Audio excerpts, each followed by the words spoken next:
to win and completely destroy everyone. I don't care if I demote to fucking D4 today, I will go 20-0 every game. Every fucking game! I'll fucking win every time!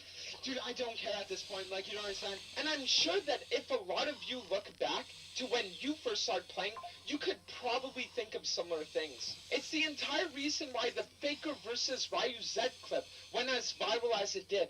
Just completely insane displays of mechanical skill that the average player couldn't even comprehend, but would want to one day accomplish for themselves. It was the pursuit of greatness in terms of skill in this game that I think a lot of people, myself included, just coveted so greatly that they were willing to sink so many hours in. And it is that same thing that is lacking nowadays. You see, over the years, Riot has dumbed down League of Legends a lot. You'll probably have noticed by now, but every season it seems like they make changes to make the game more beginner and noob friendly that take away from all the things that people that have been playing the game for a while have spent years learning. The perfect example is if we look at itemization. Back when you used to teamfight years ago, the way that you would win the fights wasn't just through being able to display your skill mechanically with your abilities, it was also through how you used items. Items and abilities work together in harmony for you to actually be able to carry games. Whether it would have been using your Deathfire Grasp before a combo as a mage so you can one-shot the enemy, or using your Righteous Glory as a tank support to get onto the enemy team faster, or even using your Edge of Night before a fight so that you could dodge one of their critical abilities. Items always used to be a thing really good players could use in order to make themselves become even better. But nowadays, they can't. You see, Riot has spent years dumbing the game down in a way that's just easy for new players to grasp, but makes it so that veteran players have less ways to actually showcase the real level of skill. And the reason why is very simple. It's because Riot's marketing dynamic has completely changed. Instead of making changes that the existing player base likes and enjoys, they instead decide to cater to potential new players that aren't even playing their game yet. This is the reason why, if you look at items especially, there's almost no active items anymore. In the entire Bruiser class, the only active items that you can build are Hydra related. Everything else is just gone. And as someone that's been playing the game for over 10 years, it's extremely sad that I can't express myself mechanically in a way that I used to be able to, simply because Riot wanted to dumb things down so that lower ranked, lower skill, and newer players could feel better about themselves when they're playing the game. Now, I'm not going to sit here and say that games shouldn't be beginner friendly. When we look at games like Dota, for example, and there's so many things going on, it's an overload that games just don't need to have. And it's part of the reason why games like Dota over the years haven't actually increased in player count at all. But on the flip side, making it so that things are too simple or too beginner friendly is also a horrible way to go. Because then you make it so that everybody doesn't feel like they have a level that they can achieve, and they instead feel like they just need to be content with mediocrity. Why would I sink 10,000 hours in learning League if after 3,000 hours I already have everything locked down? Part of the fun from League comes down to exploration, exploring new builds, exploring new items, exploring new champions, and even new game modes. And the truth is that when you take away a lot of skill from the game, and when you remove a lot of the things that players can explore and get better at, it just makes it so that they feel a lot less inclined to play. But items aren't the only way that this manifests. If we think back to jungle changes, for example, who remembers 2 years ago when you could multi-camp clear? There would be subsets of champions called full clearers, like Hecarim or Kayn or even Evelynn, where their role would be that they just want to clear the jungle, and since it would have AoE abilities, they would be able to clear multiple camps at the same time in a way that would actually allow them to get way faster clear speeds than normal. But nowadays, every champion's a full clearer. Every champion can clear the jungle by 330.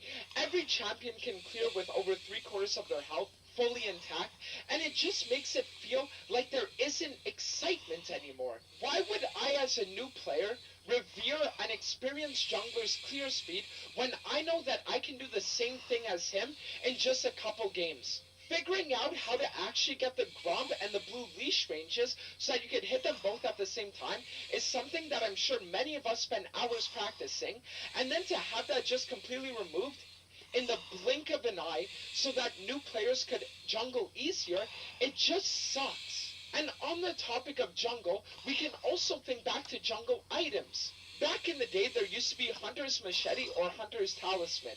One would make it a lot better if you were on hit, the other would be a lot better if you had AoE abilities. But then Riot just decided to combine the two in a way where now you can just clear the jungle after buying a 450 gold item, and you never have to even look at your health bar ever again after your first clear. And it's not even just for jungling either. Think about laning. How many different ways were there of laning back in the day? With Corrupting Potion, Time Warp Tonic, maybe you would do a tier start, maybe you would even start your Doran's items, build multiple Doran's items. There was even the 6 Dark Seal strategy, and all of these things have just been removed from existence. Riot didn't like the fact that there were different ways of actually expressing yourself, even in the early stages as a laner, so they decided that everyone should have a more streamlined progression, and they made it so that Doran's items are the only thing that you can start nowadays. And this is the real problem with League of Legends nowadays, and this is why I say Arcane has ruined League of Legends. And it's because Riot insists on making a streamlined player experience every single game that just makes games feel the same. You can queue for 10 hours straight, and every game will feel the same with no variety. Every champion, every team comp feels like it plays out the same. Every build feels like it has to be built the same. Item variety is at an all-time low, and it just feels like you're trapped in a box and you're just trying to get out, but it's this white room. You literally feel like you're in an insane asylum. It's also the reason why you can look at players like Tyler One that spent years queuing League for 16 hours a day, and nowadays, after one day of returning to it, he went right back to World of Warcraft. The truth is that when people say that the game doesn't feel as fun anymore, it isn't a placebo effect.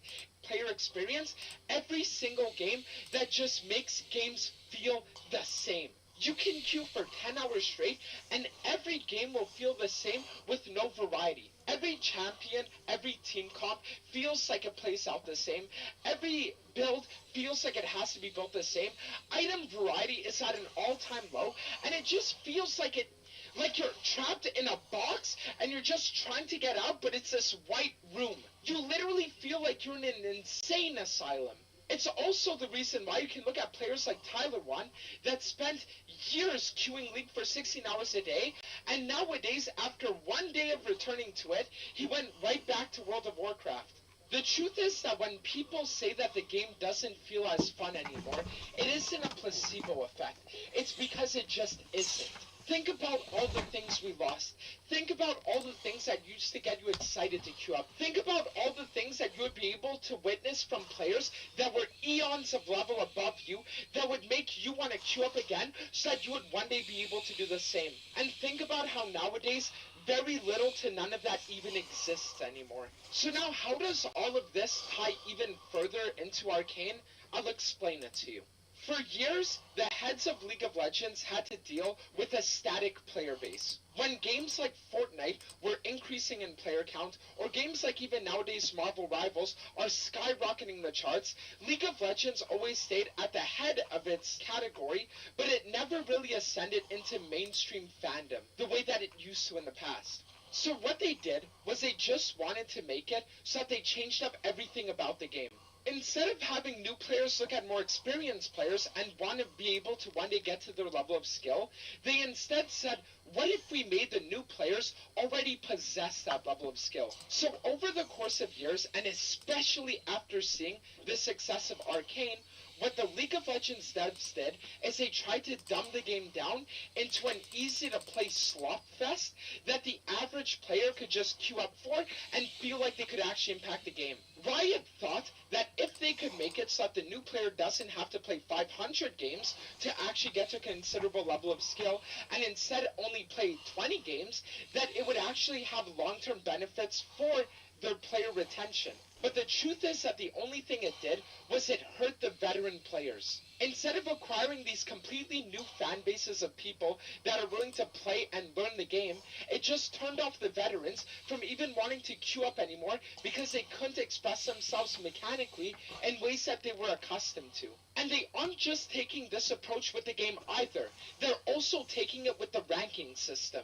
Nowadays, you can get to the same rank that you ended last season in less than 20 games with a slightly positive win rate. And the reason behind that is because Riot just wants to make it so that new players, or players that don't play that much, can see that they can make leaps and bounds in terms of skill level, and they're hoping that that keeps them addicted to the game.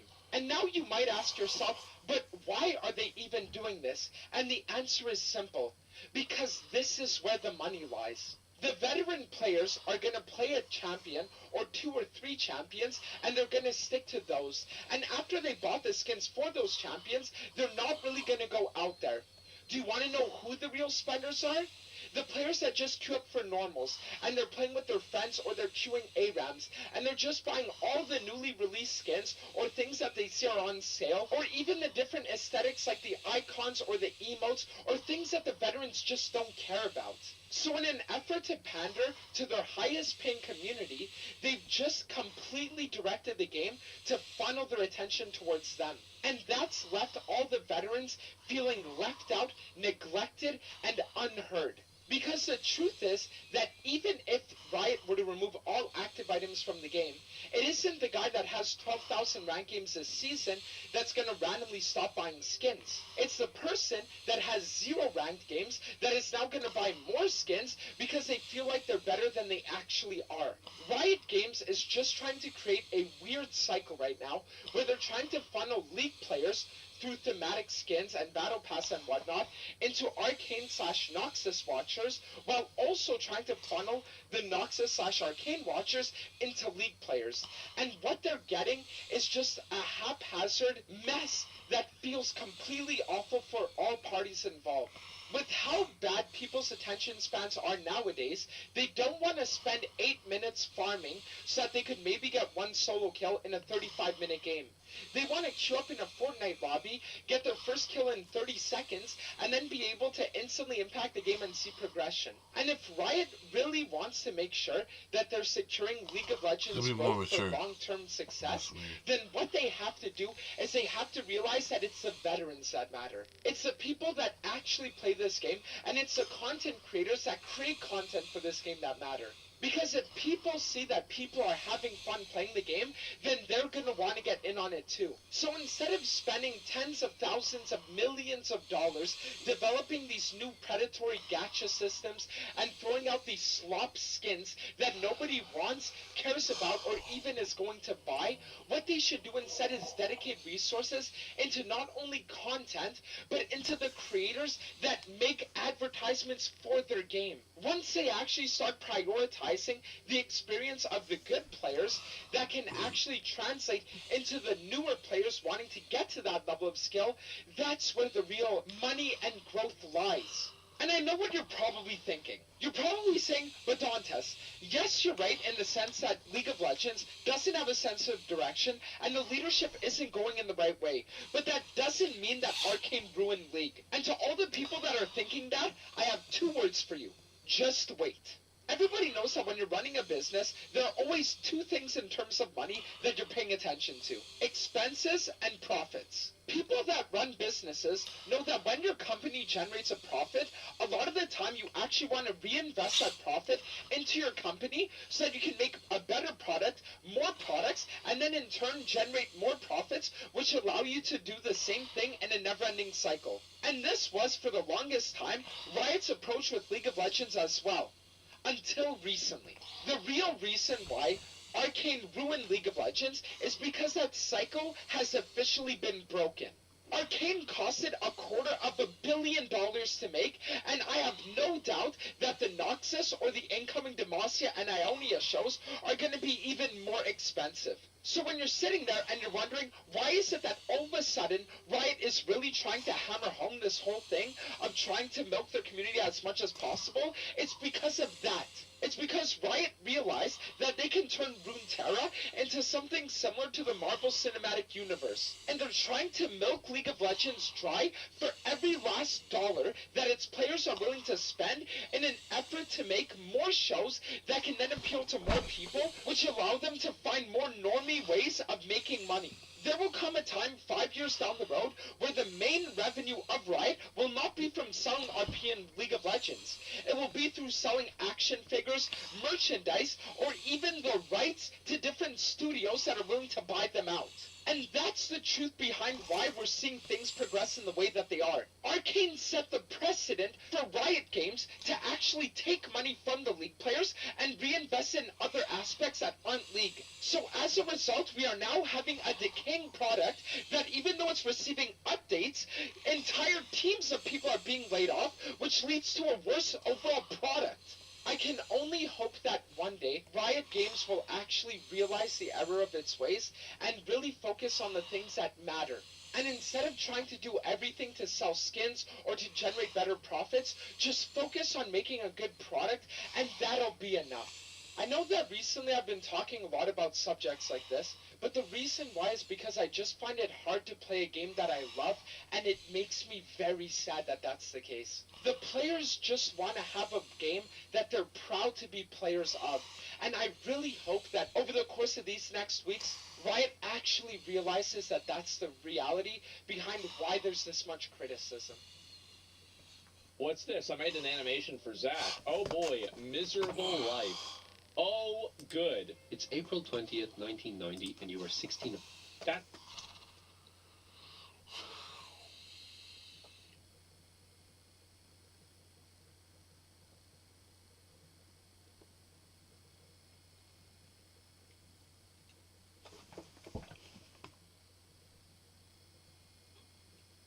What was that guy that was like...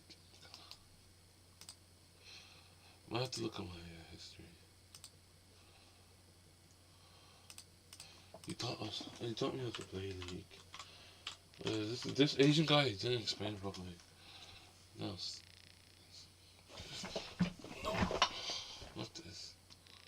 Imagine me that broken.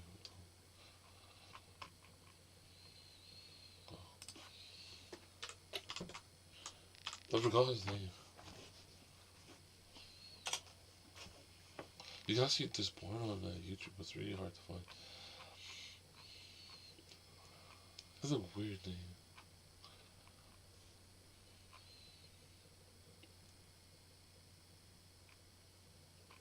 That's not it.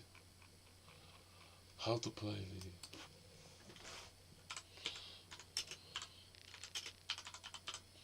Something in the jungle. That's something. Ah, Perry G.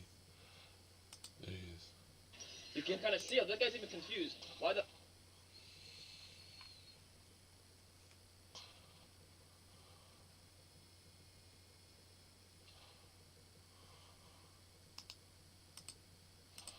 This is the guy. Our Akka lets you auto shore, track, and boost stats. It's a gaffer of an Akka from Ladbrokes. A lot of you guys missed. I'm going to get myself 2 kills here, okay, because I have my item now.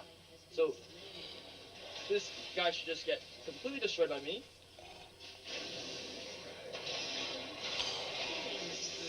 Okay.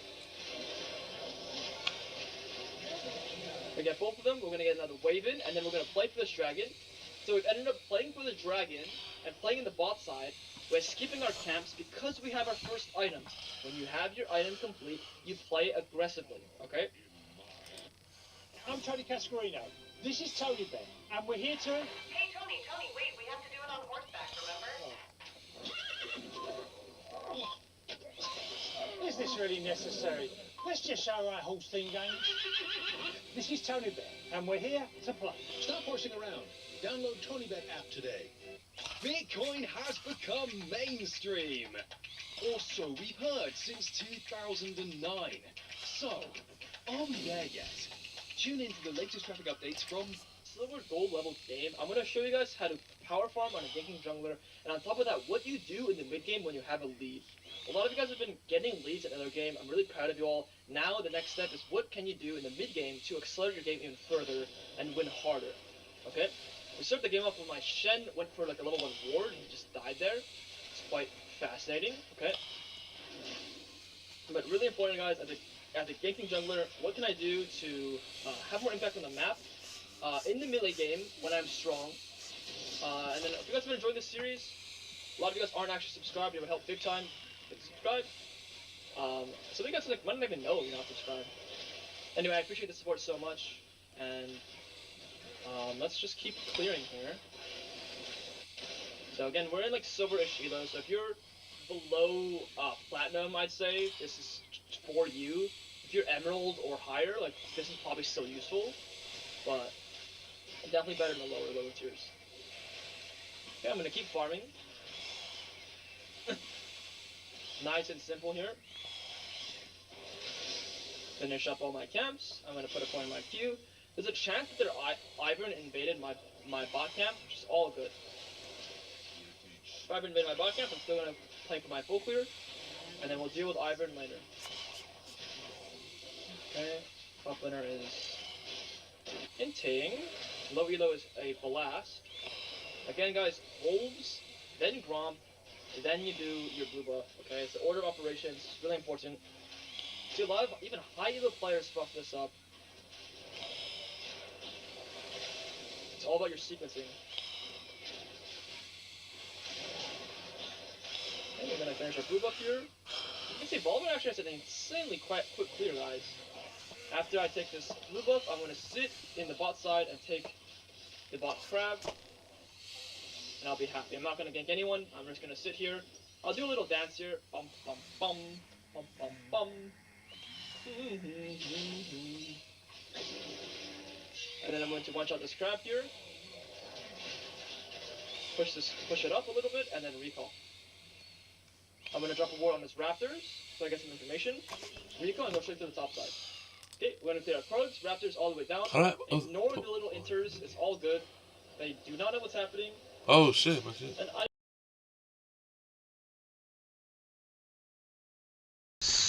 wonderful start, guys. Very awesome. Right, this is solo queue. This is low elo. Okay, this happens in every single elo. It's not a low elo specific thing. This happens in every single elo. This happens in my fucking pro matches. People just sometimes are stupid and they suck. That's life. Okay? Ivern's not on the top grab. So I find that if you want something to do in the top lane before your camp respawns, you can go and actually hit that plant. Okay, and that gives you like enough time to come back to the Krugs and continue your clear. And again, we want to be on our camps the moment it spawns. Anyway, I'm not even joking, guys. This has happened in my fucking pro scrims. Like, it's not a low elo specific thing. It happens in every single elo. Okay, happens in my challenger games. Okay. I'm gonna keep clearing here, and I'm gonna work for this dragon. Ivern just went to the top side and took the top crab. And I keep farming. Just chilling right now. Farm.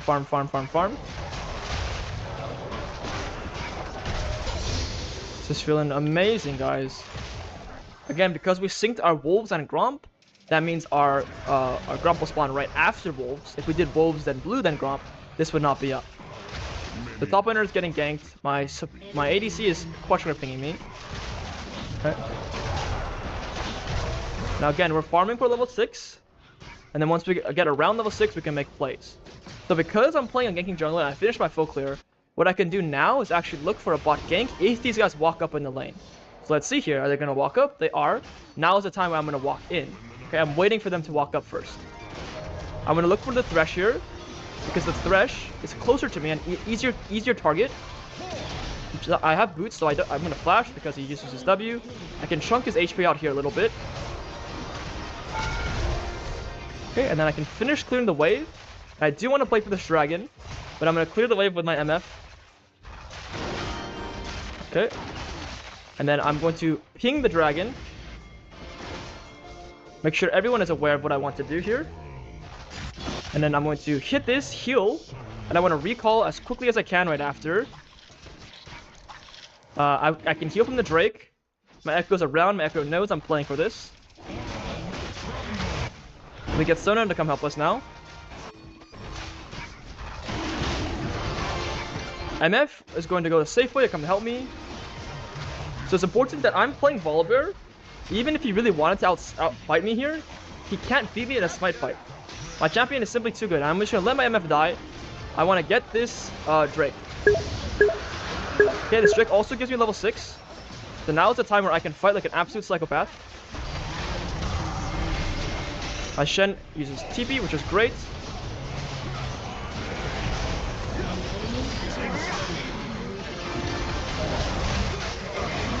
Have some nice fighting. We're going to check if the Azir is around. I don't think he will be.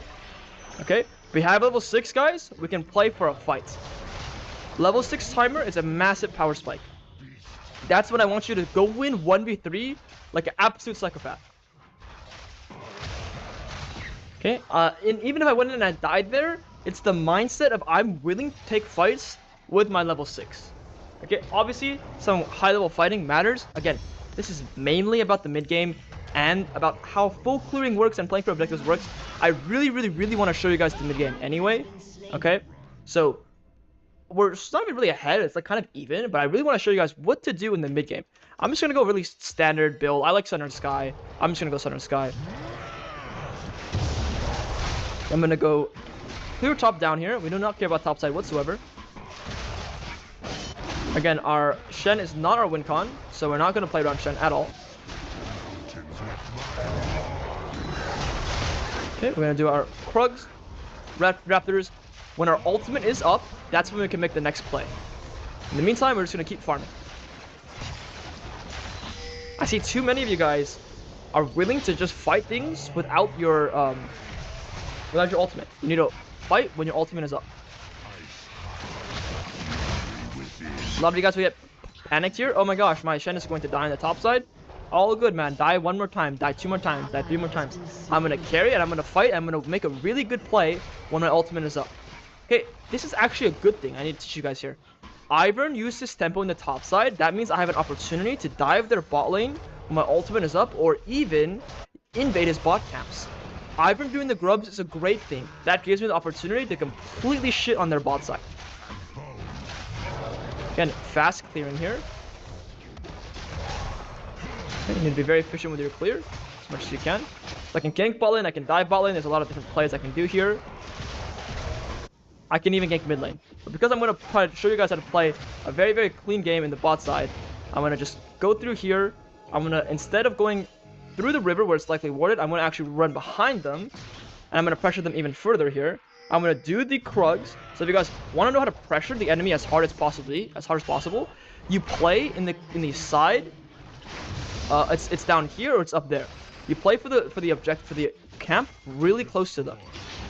I'm gonna try and maintain my Volibear stacks to see if I can keep them.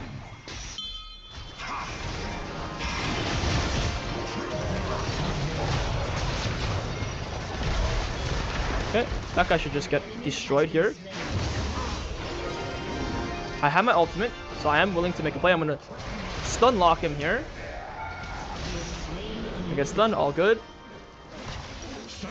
Look at our item, guys. Look at how close we are. I'm gonna take some minions because I'm really close to my item. Now my MF might lose his mind a little bit. It's all good. I'm pinging my item. Let's see what this guy does. He's sort of a tweaker already. He seemed like a tweaking citizen. I'm sort of concerned.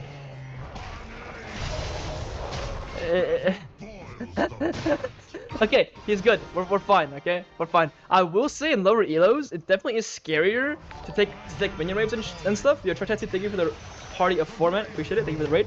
Hope you had a good stream, man. But we still want to get our item. Awesome. We're gonna farm, play for the next objective. Actually, it's the mid game. We have a first item. I'm gonna show you guys. You do not need to farm anymore. I've completed my item. I have my ultimate. I have my flash. I want to go fight them now.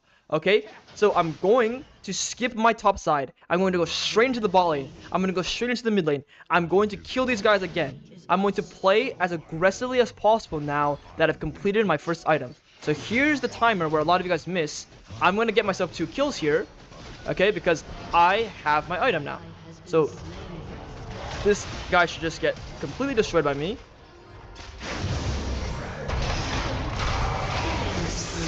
Okay. We get both of them. We're gonna get another wave in, and then we're gonna play for this dragon.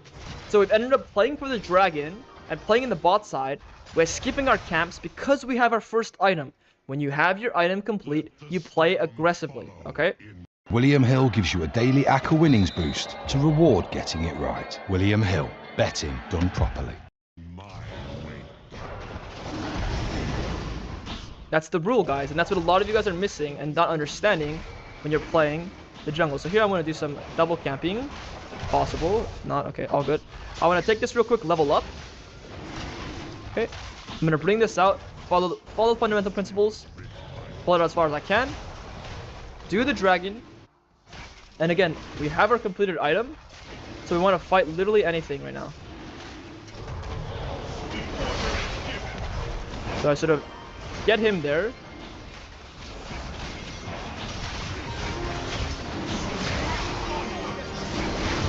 I bait them hard with my smites. We kill the first guy, we're going to run down. We're going to run away from them. We want to stay alive here. I'm going to surprise them now from Fog of War. Again, in team fights, you want to play Fog of War as much as you possibly can. I have my item. I want to fight them hard. I'm going to play aggressively here. I'm going to play to even dive this guy here. Okay. Now that I have thousands of gold, the hell? The guy just ulted Ballin and... What? I have Herald coming up. When you want to snowball games, you need to play for the next objective, which in this case is going to be Herald. Okay, I'm just going to buy some defensive items, Spirit Visage. I'm going to play Volber like a tank as well, and farm. I have 1 damage item. The next objective up that's coming up right now is Herald. Grubs are also up, so I can quickly do the grubs. But also, their Teemo is so powerful, so I do want Spirit Visage just as much. Okay? I want to do the camps. Okay? And then after the camps, I'm going to look to do the, what is it called? The Herald. I'm also thinking about my Echo. How do I work with Echo? If you guys do not know, if you show here, if you walk that up through here where my cursor is, you'll get spotted by the wave. So you gotta be careful, not to show here. So now that I have my item, I'm strong. I see Thresh in the bot side. Now I'm willing to go check the Herald and play for this. Okay, I see everyone in the bot side. I'm willing to go fight. Even my Shen, although my Shen is weak, I'm strong. I can handle Teemo, I can handle the enemies, and the Iron isn't on here on spawn, so I can just take this Herald. The conditions are really good to getting Herald. And the next objective we're playing for in 3 minutes is the Dragon. It's practice, dude.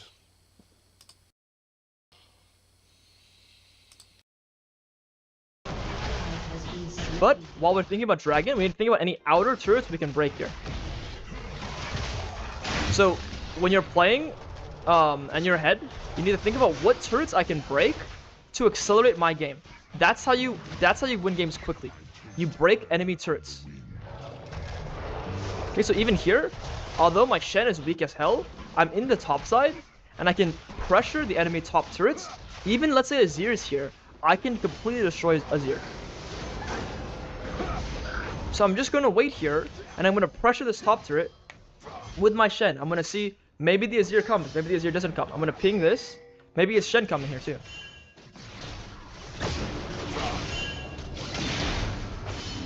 Okay, we'll see who catches this wave here. What the hell, bro?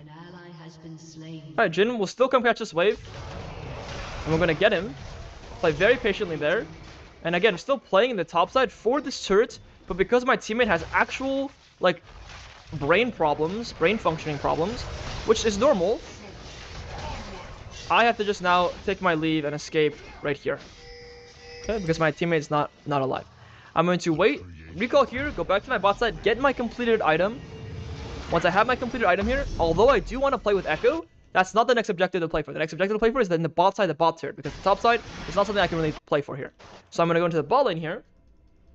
Okay, I'm going to go play for this bot turret, because that's how you accelerate games. You play for turrets. And again, their Jhin just died. I'm going to go kill Jhin again here. It's so easy. It's so easy there. Okay, Jhin, he doesn't go into the bot side. Great. Now MF is going to break this turret really, really easily. We're gonna save this Herald to use it on their mid turret. And here what we're gonna do is, again, look, we got the Gromp earlier, and now we're getting his Krugs. Think about how much pressure I'm applying against their jungler.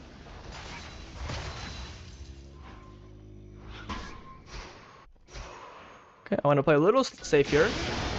Our Echo does 1v9 here.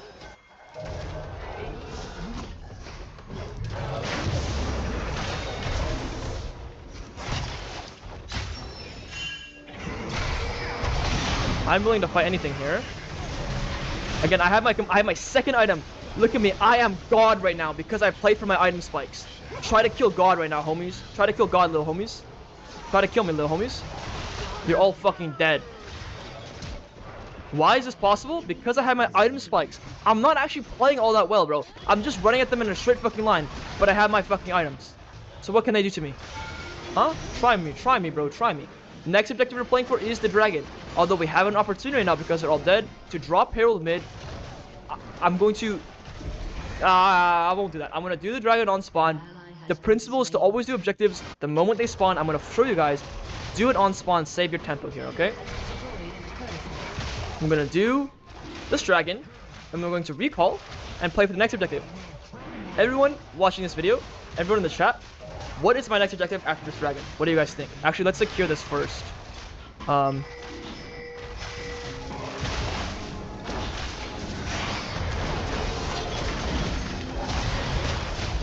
Alright, we're just gonna kill this guy instead. And then we're gonna have to fight them.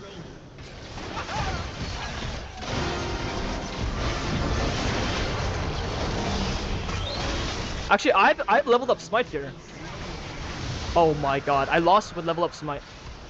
I think I need to get like actually deported back to like Chinatown. Something like that. I need to get banned. Alright, reasonable situation, right? I've played really, really bad. Awesome. Okay, the next objective, if you guys didn't know, after this dragon, would be this top turret. We do not care about camps when we're ahead. We do not care about this turret or this turret until all the other turrets are broken. Okay, I played poorly there, but it's all good. It's like a silver player would. Okay, it's realistic. That's what we're aiming for here, right, guys? What would you guys do? Would you guys fight that? Would you guys fight and lose that? Alright, next item I'm gonna go. Cause I want some damage. I'm gonna go fucking Wit's End, bro. I'm gonna fucking smack them. I'm gonna beat them down. An enemy has been slain. Here's a little taste. Let me heal your wounds. Must I show you how it's done? My revenge will be sweet. The stars reveal and never lie. Surrender and die! I am not your salvation. I am your undoing. The queen shall. An ally has been slain. Okay, we're gonna go clear our camps now. Again, now is the time where we're gonna farm, because there's no objectives for us to play for, so it's farm timer.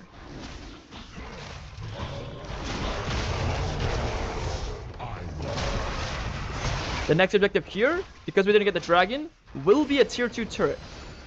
Whichever tier 2 turret is lower is the one I want to play for. I'm going to keep farming and wait until I have a strong teammate to play around, aka my Echo, and then we're going to play for the turret.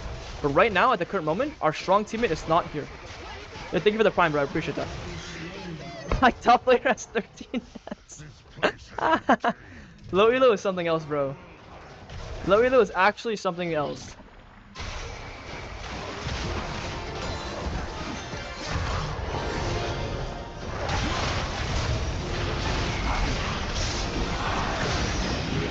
Okay. So we can look to do the bot turrets. We also gotta be careful because they might be able to get the top side Baron, so I have to be somewhat careful. But right now, I want to play for bot turret in general, so I'm gonna come to the bot side here. My Shen is level fucking 9. Jesus. I want to make this quick here.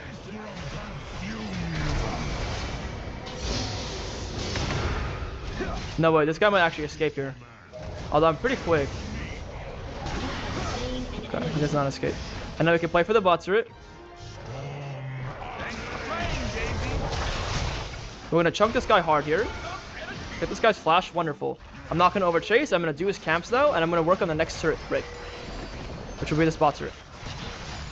So the Echo is someone I want to play around, right? But because I'm on the other side of the map, the way I could play through my Echo is by applying pressure, making people show up over here, applying pressure, and now playing for the next turret down here. What is wrong with this guy, bro?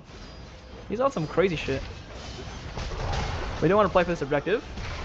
And now, we've taken pressure from the enemies. So that allows our teammates, Echo, to sort of play the game. He wanted to recall, that's fine. I'll recall too, because he's recalling. I'm in danger here. Okay, I have my wits end now, because again, they're like a full AP comp. I need to buy some armor. I'm going to go probably Jack Show next. And again, I want to work with my Echo, so I'm recalling, playing my tempo, and I'm working on my Echo. Although my ultimate isn't up, my Echo is really strong. In the mid game, we're going to play for this next top turret.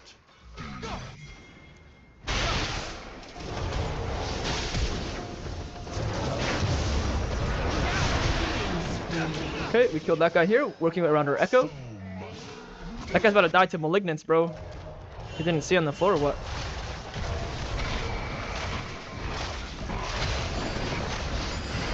Okay, we're going to work around our Echo continuously. Think about the next objective, which will be this dragon actually, because that top tier is too hard to break. If I play for that top tier, guys, I will not be able to set up for this dragon. So I need to go set up the dragon.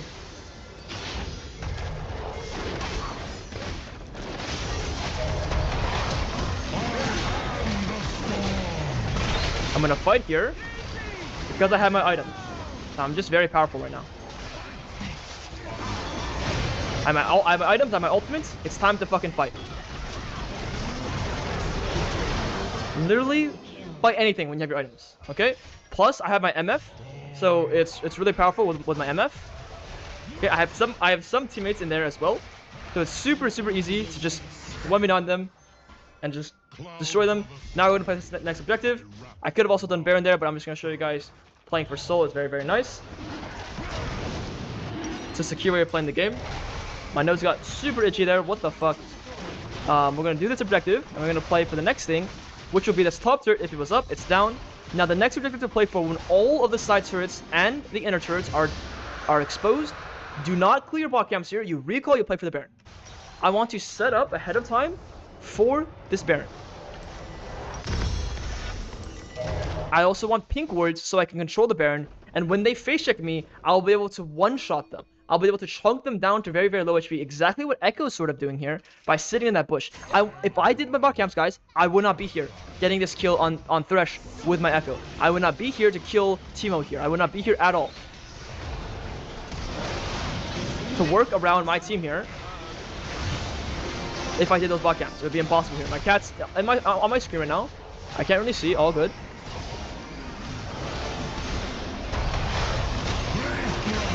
And now that we've almost killed these homies here.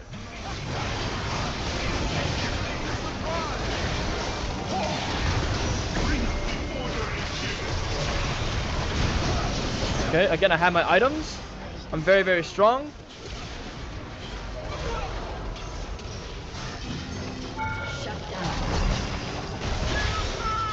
Combo that guy with my E, and then that's how you do it, by playing for tempo. If I don't play for tempo there, we will not be able to get all these kills and get this fight.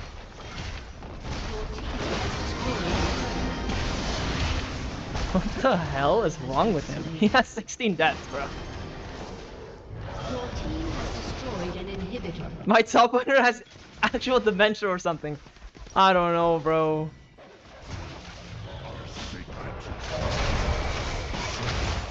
Incredible. I'm gonna recall now. I have no ultimate. My teammates are in the base. My Echo, like the strongest one on the team. My MF is really strong too. I'm gonna get my completed item, and then I'm gonna buy some armor here, maybe some HP. Actually, no, pink wards. 2 pink wards. Go straight to the top side. We're gonna set up the Baron one more time. Same thing over and over again. I'm gonna teach you guys the concept. Okay, I'm not gonna farm here. I'm not gonna do anything else. I'm gonna go straight to the top side. What I'm gonna do is I'm gonna try and chunk someone when they try and clear my wards. I'm gonna try and fight them as fast as I possibly can. Okay, I'm gonna put myself in a great position, so when, hey, someone comes face check me, okay, look, hey, if anyone comes face check me here, I will completely destroy them. This is what playing for tempo can do for you and playing for the right objective. Surprise, little buddy. Hey, look at your screen, bro. Look at your screen, bro.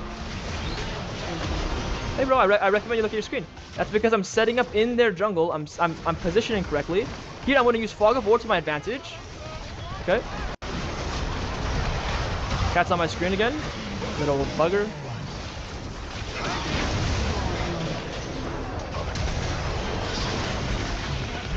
Again, building the right things allows me to be low-key unkillable.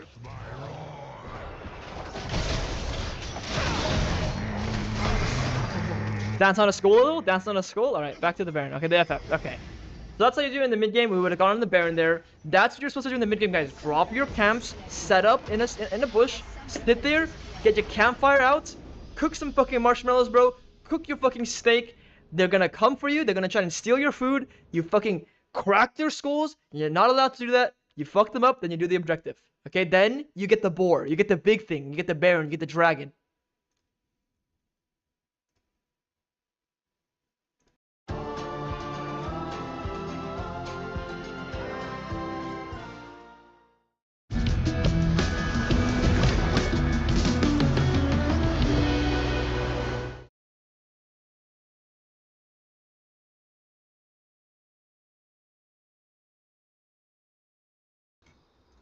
Okay. Hey guys, it's Barry here. Today we're playing an Amumu game in silver. I'm going to show you guys how to climb and win games without taking that many fights. You don't have to be mechanically insane to win games, you just have to have a really big brain and make good macro decisions. Also, a lot of you guys aren't subscribed, so if you like these sorts of videos, please subscribe. It does me a huge favor.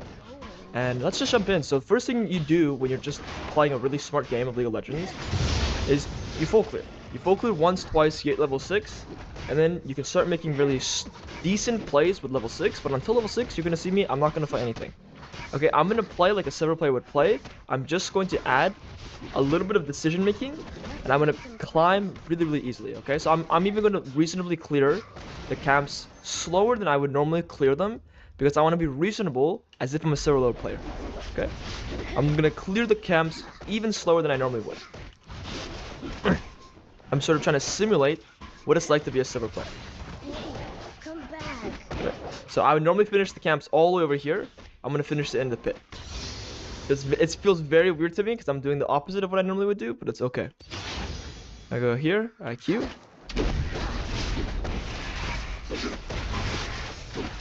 We're against Elise.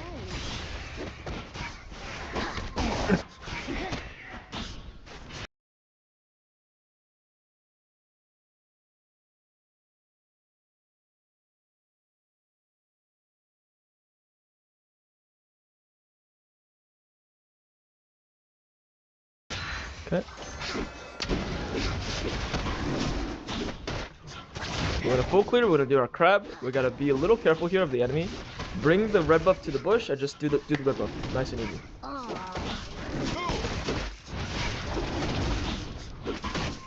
This is in the top side, so what we're gonna do is we're gonna look at Elise, we're gonna see what her the buffs she has. Okay. My top laner flashed away, nice. This is great, okay.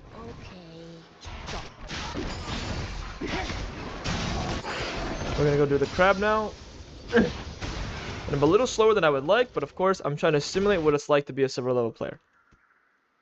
Okay, we're gonna do the crab. I'm gonna use my smite. Come play with me. And I'm not gonna take any fights here. I'm just gonna finish the crab and then recall. I'm gonna go in this bush and I'm just gonna recall. Mid's fighting, bot's fighting. All this stuff is happening. I do not care. I'm going to recall, play for my tempo, get my faded ashes, go straight back to the top side, okay? Once I get to level 6, that's when I want to fight like a psychopath. So my top laner is in a bit of a pickle. The TK is going to teleport back. It's going to really suck for him. I'm just going to farm. That's it. I ball in. I can go ball in. Nope. I'm just going to do my Gromp. I'm just going to do my easy sequence down towards bot side. And I'm just going to wait here. This is what I would recommend a silver player to do. Just wait here. And you're going to clear the Gromp the moment it spawns. And then you just keep working on your next camps. So Elise has wards. I could sweep her. I don't think a silver player would think about it, so I'm just gonna say my sweeper.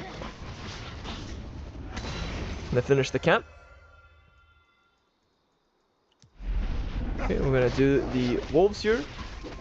We're gonna do the raptors. We're gonna do the krugs, and then after we get level 6, we can start making plays around the map. And again, I'm trying to not take any crazy fights that I don't think a silver player would be able to win. I'm gonna do my raptors, do my krugs, and once I'm level 6, I'll start playing the map really, really aggressively. Holy shit, that Skarner just took him away. I'm gonna go to my krugs and I'm gonna wait there. An enemy has been slain. Bots fighting, I'm not gonna join the fight, I'm just gonna do my krugs. This is the trick to climbing, okay? It might feel like shit because Elise just got 3 kills. Boo-hoo. I'm just gonna keep farming, man. My krugs are up. Awesome. Hey, krugs. Look, enemy makes mistakes. Beautiful. She does have 3 kills, though, which sucks, but I'm working my way to level 6. And now that I'm in a good position where I've finished my full clear, I'm gonna pressure the bot side here, use my sweeper, and then now I'm gonna attack the Jhin. Now that I've cleared all my camps. I'm just gonna run at the Jhin here.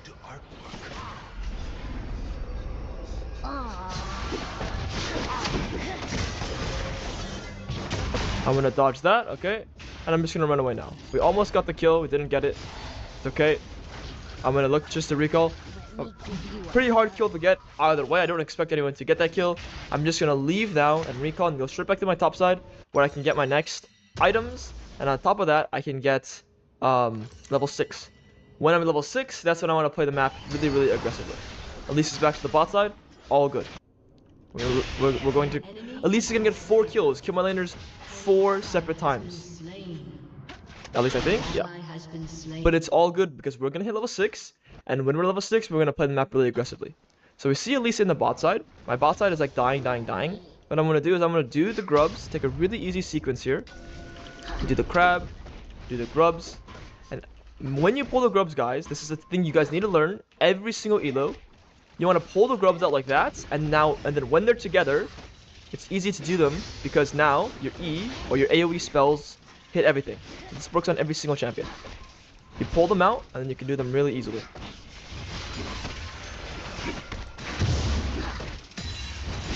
Okay. Now that I'm level 6, I can look to make plays, but I'm going to just keep farming and keep my CS very, very high. Okay, I'm not going to look to do anything too crazy right now. An ally has been slain. I'm gonna do my blue buff, do my gromp, and clear all the way down. And look at how many kills that Elise has. Look at my laners. But it's okay because I'm farming. Okay, I'm actually gonna have a massive lead on Elise very, very soon.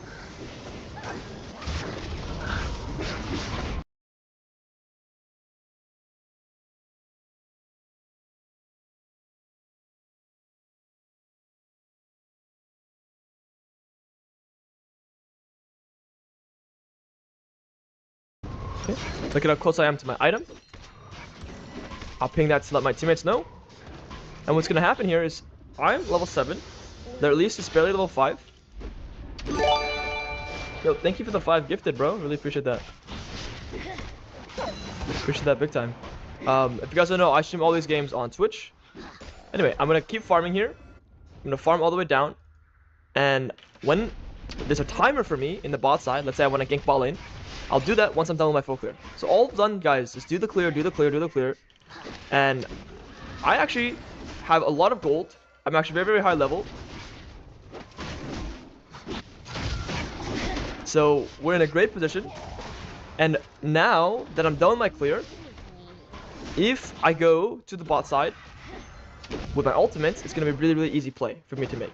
So I do want to stay on the map here because I'm really close to getting my completed item. So what I'm going to do is I'm going to ping on the way to my bot side. Look at Elise's level, look at mine. Elise is level 6, I'm level 8.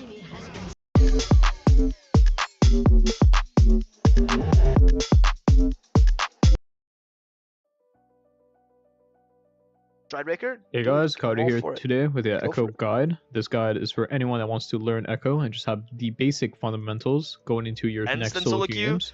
If you enjoy the guide, like and subscribe for more content, and if you want to see any other type of concepts being shown in future guides or even have specific champions that you yourself enjoy, let me know in the comments below. So these will be the 8 chapters that I will go through for this guide. Let's hop into the first one, pros and cons. For Echo's pros, he's a strong ganker if you have good W ability usage, and he's a great carry with items, but sadly he does have some rough matchups, which we will cover later on in this video. And as usual, any carry type of jungler, if you get CC'd and are unable to press your R, for Echo's instance, you will just die. When you are going to game with Echo, his identity is to find a way to get to 2 to 3 items. If it's with his strong ganking or even good clearing, you must find a way to scale. Your 2 to 3 items is very disgusting in terms of damage and utility, as you will have Protobelt and Zanya in your build order. We will cover that soon in builds. Take advantage of his good traits in ganking, which will allow you to get to the mid game where he shines. Now let's get into builds. First, you got shards, where you will take attack speed, adaptive, and scaling HP shard. You can take flight health shard if you feel like the early game is rough, so keep that in mind. You usually only want to go Sorix because you want to do damage. Back then, you were able to take Tenacity Rune if it was a good Merc Tread game. But I feel like nowadays, if you go Merc Treads, you're just going to not do as much damage. So I would probably only play Echo in games where you can go Sorix, but if you really need to build Merc Treads, just be wary that you might need to build a Void Staff quite as soon as possible. His first set of runes are Dark Harvest, has very good synergy with his passive, and one of his favorite items are Lich Bane. You want to take Sudden Impact, Eyeball Collector, and Treasure Hunter with Harvest. You can take Relentless Hunter, but I feel like you need money when you play Echo. And you can pair this with 3 different trees depending on what you want. You can get more damage with Alacrity and Cut Down. You can take free Boots and Cosmic for the consistency of the rune page. Or lastly, Sorcery with Absolute Focus and Gathering Storm for the Giga Scaling. We got one more rune page if you want to limit us interesting builds like Riftmaker first, or like second item I guess. You can go Conquer with these runes. There's nothing else really to take for secondary, as Conk usually has the best synergy with Inspiration Tree. Last Stand or Cut Down can depend on the game. If you feel like you will get bursted a lot, you can go Last Stand. And more damage if you want to go Cut Down. Your first build, which should be the most consistent build on Echo, Lich Bane, Rocket Belt, Zanyas. These 3 items all have incredible synergy with Echo. Echo is a burst mage assassin, so to say, which Lich Bane is the perfect item for him. Rocket Belt for the mobility, of which it can allow you to land your E, or even get cheeky Q angles. Also, quick pro tip, you can burn Banshee or Edge of Night Shield with Rocket Belts, or even get a quick little Dark Harvest doink. You want to finish off this build with Void or Decap. You go Void if a lot of them is being stacked, or go Decap for the Giga damage. This build is interesting. You can take Conk with this build, Nash or Decap into whatever you think is best. It's a pretty chill build. You can also potentially fit in Riftmaker if you want, because it has great synergy with Conquer. Usually you take this versus probably like 3 to 4 plus melees in the enemy comp, and you just want to be able to consistently hit, and you're not able to really one-shot them with the standard build that we just went over. So this is when you would go this kind of setup. Now for jungle pets, you can go any of the 3 as it says. Blue if you want to run around, red for the extra damage and the slow, which is quite nice, and lastly green for the tankiness. And any of the 3 are viable on Echo. Usually the highest ranked Echo OTPs always will usually go green smites from what I noticed, just because they want to be able to get their ult off a good amount of time. And that's what I mean, like just having extra HP, because you don't really need damage later on. So I think to me, if you're going to pick up this champion, go green smite. Now for the matchups, this is a tier list I made for the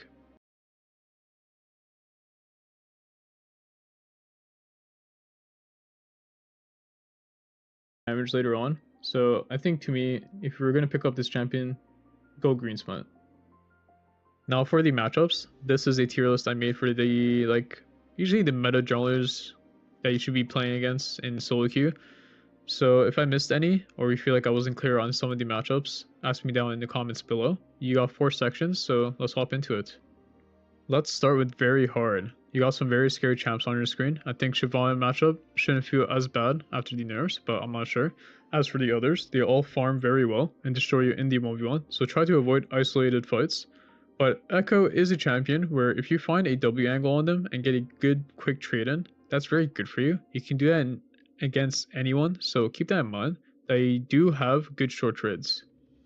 Hard matchups. They can be very hard, like for Nidalee, Lee, and Viego, but usually players have to be very good at them to destroy you.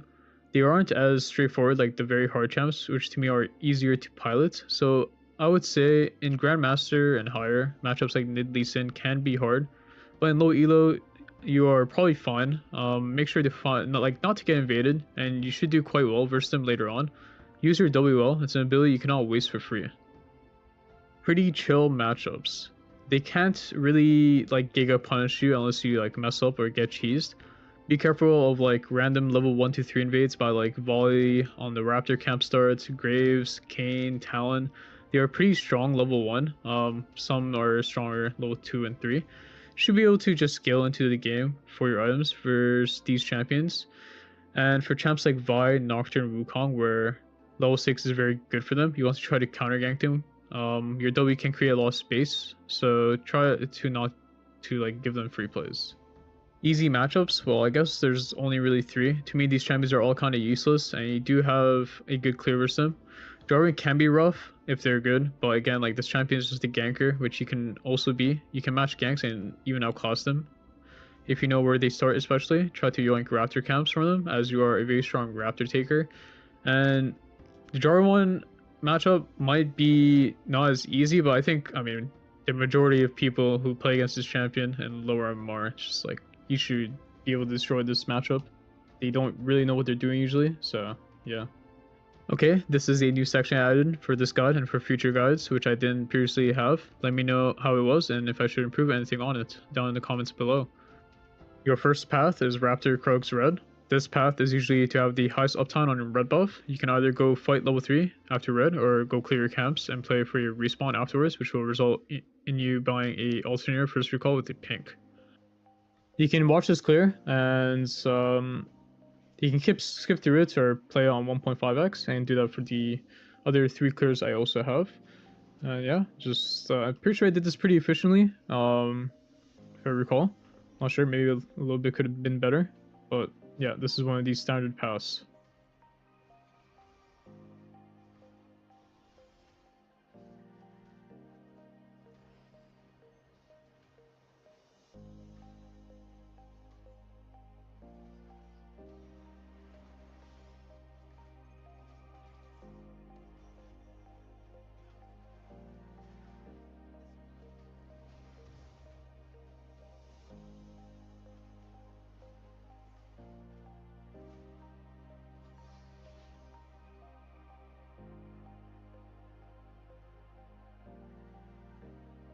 Now we got Raptor Red Krugs.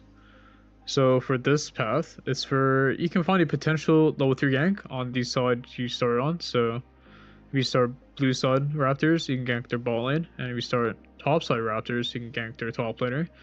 Or you can just base after your 3 camps for a Dark Seal. You do this path usually for 2 reasons. You want to get a base advantage for a fight on the other side of the map, or you want to level 3 gank into a dive, which could just be, yeah, a pretty easy potential play if you have a very volatile matchup in the side lanes.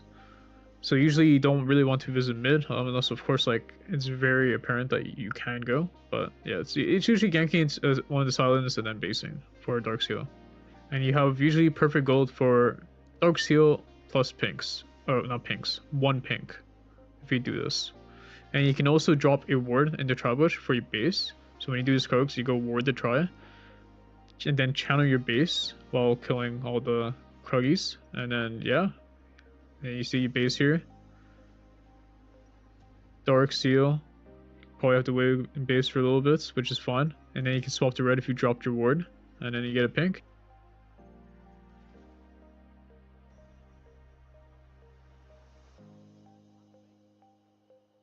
Now, Red Krugs Raptors.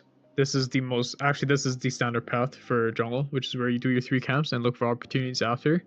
If there's like nothing to do, go to your next camps, and while you're on them, always pay attention to the map, either using F keys or looking at the minimap to see if there is a potential play.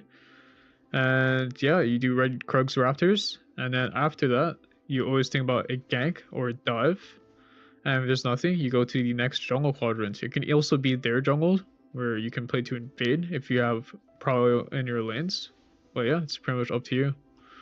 Yeah, just watch this clear, 1.5x, or yeah, just skip to the last clear I have for this video.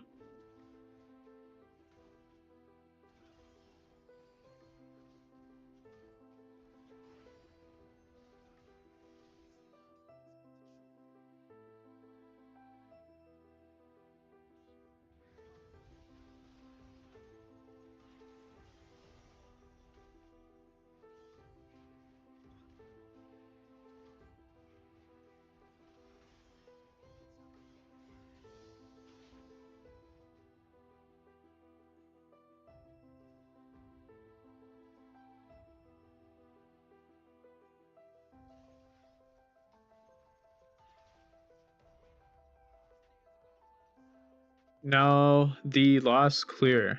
Raptors into enemy blue and Gromp. This is a good path to potentially look for a level 3 bot dive, or even just base for your item and either go defend your other side of the map from the enemy jungler from taking your camps, or even diving your laner. Or you can just go back to your red and play on your strong side, because maybe it wasn't the correct timer to really play on the bot wave. Like sometimes bot lane matchups might not be too aggressive on the 3rd, 4th wave, which is when you are level 3 when you do this path, and they get a lot more, tend to be a lot more aggressive maybe on the bounce back, so on maybe on the 4th, 5th, 6th wave. So sometimes basing, getting your item, then going to do your red and red buff, you know, makes you a very strong champion. Any jungler red buff, like he wants to potentially fight, that is your go button. So yeah, you do this path when you think they don't have a war on you and you want to strong side their ball in, well, your ball in, and because they have a hard winning matchup.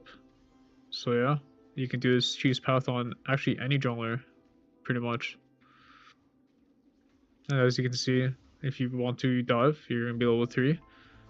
And you can just base and just do the same old usual, just dark steel pink, and you can buy a red trinket.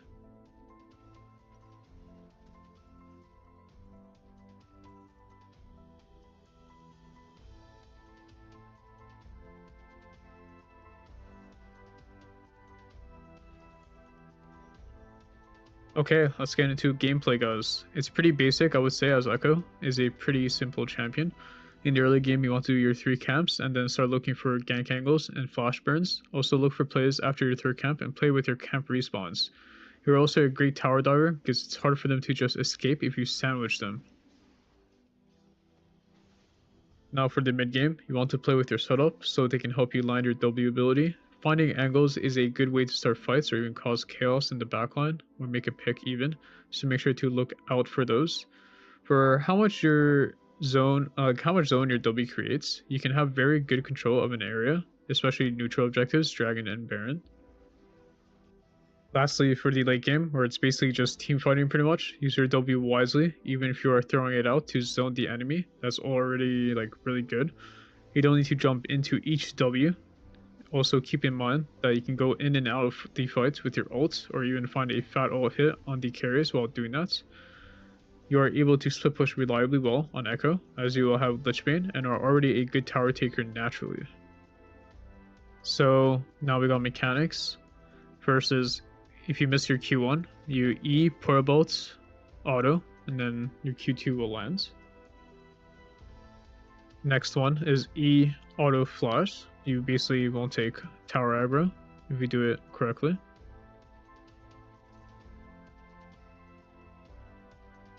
Now you got Q flash auto E auto. Pretty simple burst combo.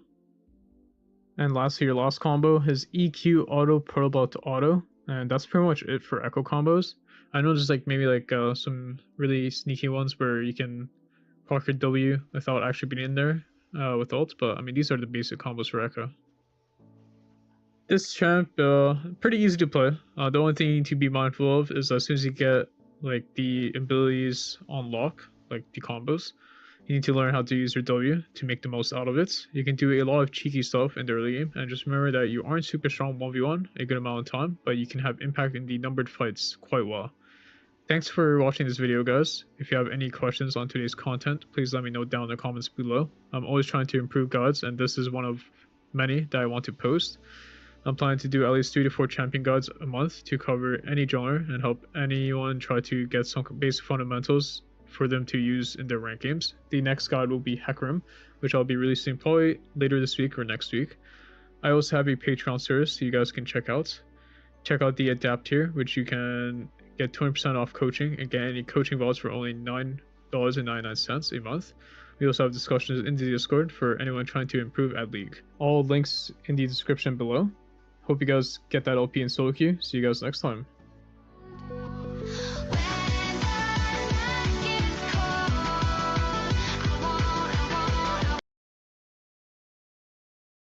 But just for context, like I reviewed every single game.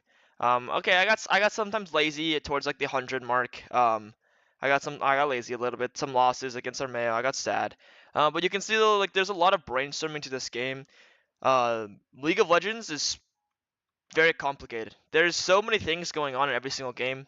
You know, 10 different champions in one game. Every champion has like 5 unique things to their champion: spells, passives. Then you got items. Then you got, you know, they're just interactions and everything. And it just goes deeper and deeper and deeper.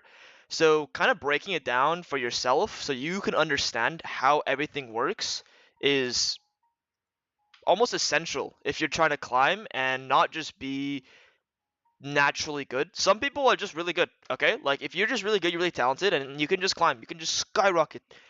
Good for you, man. But this is what it took for me to actually get good at League. Like actually grind to the pro scene, actually get good enough to compete against these titans, to beat these LCS players, to, you know, actually get a job essentially in the pro scene. It takes a lot of work. If you guys haven't already seen the jungle cheat sheet, please take a look at this. It covers a lot of these fundamentals that I will be talking about, but a lot of the things I'm talking about here are just going more in depth. But this is a free resource. It'll be in the description and everything. But yeah, I'm sure a lot of you guys who are in the Discord already know of this. Just for more, you know, context, like I tried breaking down as much as I could. You have, you know, I break down what early game looks like, evaluation. I mean, I feel like over time, like I'm able to break things down a little better. But you kind of get the idea of like, I just want to make everything in my head make sense. Every sort of like concept that I'm not sure about, I need to break it down. So spacing, for example, is one where spacing, you think spacing is more like, you know, dodge the enemy, enemy's abilities, dodge the enemy's ranges. But I broke it down and see, okay, I want to kite towards my teammates. That's the way I want to space. So everything about League is unique to you. That's why League is so like addicting as well. I feel like is because just like it's so unique. Every player can do something different. Everyone could be every person can be an assassin, a tank, mage, whatever. Like, and it's just so different, you know. And you can play however you want. You can play the same champion in like 10 different ways. It's insane. League is such a fun game in that sense, but that's also what makes it overwhelming. If you have so many choices, what do you choose? I mean, here's the joke, guys. What do you buy in Viego? Okay, it doesn't matter. Okay. Buy the same item every single game. I promise you, is nothing wrong with that. For some reason, people like really need to figure that shit out. But like, no, there's other things you need to figure out. There's just so much to do with League. And here's another one where I try to break down. This is more competitive wise. Like, you know, I'm confirming like plans. I'm talking to my teammates, communicate with voice. A lot of this is for competitive. But here's the idea. This will all be. I can also share this later on. But anyway, let's get into the good stuff. So that's just a preface of how, you know, kind of what it takes. But okay, what it takes for you guys to actually climb in solo queue. You guys aren't trying to go pro. I get it. It's chill. You know, I don't expect anyone to just want to be a fucking pro all of a sudden. But if you do, I'm also here to help to get you there. But let's take a look at some OPGGs and just break down what you need to do to climb. So first thing I'm seeing when I look at OPGG like this is, what's going on right here? Why do we have 3 separate champions? Okay, so let's go to the next one. Right here. Awesome. We have 2 champions, but now there's a third, there's a Garen. Okay, let's go right here. Okay, we're not even playing, you know, jungle, which is chill. I know if you want to learn, you could be here. But even then, if you're trying to play one lane, you're trying to play support, then you should just play 2 champions. So you're gonna kind of see the trend here, where I just want you to play 1 or 2 champions. So here's a little better. We're straying off into top lane, or not? No, maybe this guy's a top lane man. We're straying off to other champions. Here we have majority on Kayn, but you know we branch off. This is a good, better OPGG from what I've seen. Echo as the main champion. So pretty much in League, because there's so much to do, because there's so many champions and so many different things you can do in League. Essentially, like let's say I'll give you like 100 points. Let me go to an easier screen to write on. Let's say I give you 100 points, okay? And you can distribute these points however you'd like. But you have over 100 skills you can distribute these points into. 100 unique skills. Okay, this includes champion and everything else and blah blah blah item, like whatever. There's like so many things you can do, macro, tempo, etc. So when you already breaking it down to 2 champions, now you have a 50-50 point distribution with only 100 points, or 50-50 like skills you have to like tap into. Essentially, as you break it down and go separate paths, separate champions, and you keep on going separate ways, you only have enough energy, we'll call it points, we'll call it skill points, to, learn and get good at these champions. So as you try to learn Echo, and then Belveth, and then Hecarim, and then Udyr, you're going to start losing your mind a little bit. Everyone plays differently, everyone builds differently, everyone does things differently. The best way for you to climb is to one trick. I'm sorry, it's boring, but yeah, that's what it takes. To one trick. Maybe two trick if your champion gets banned often, but okay, what else does it take to climb? Well, I want you to dodge. Okay? Dodging essentially feels not great because you're going to do a -5 and then like a -10. Okay? So one dodge is -5, second dodge is -10. Doesn't feel great. Okay? But we're playing our one trick, so we want to get our one trick champion. So we will sacrifice some LP to play our champion for 2 reasons. One, practice, more practical wins, like it's better because it's your main champion. And 2, losing LP actually doesn't matter. What matters is losing MMR. Let's say I'm at 95 LP and I dodge 5 times, okay? And we'll just average, we'll minus 45 LP. So I'm going to be at, quick maths, I'm going to be at 50 LP, okay? My MMR is still at 95. So I will still gain a shitload of LP the next time I win. I haven't lost games. Losing games makes you lose MMR. I haven't won games. Winning games makes you. It kind of evens out your MMR. It really like the back end of League. It kind of gets trippy.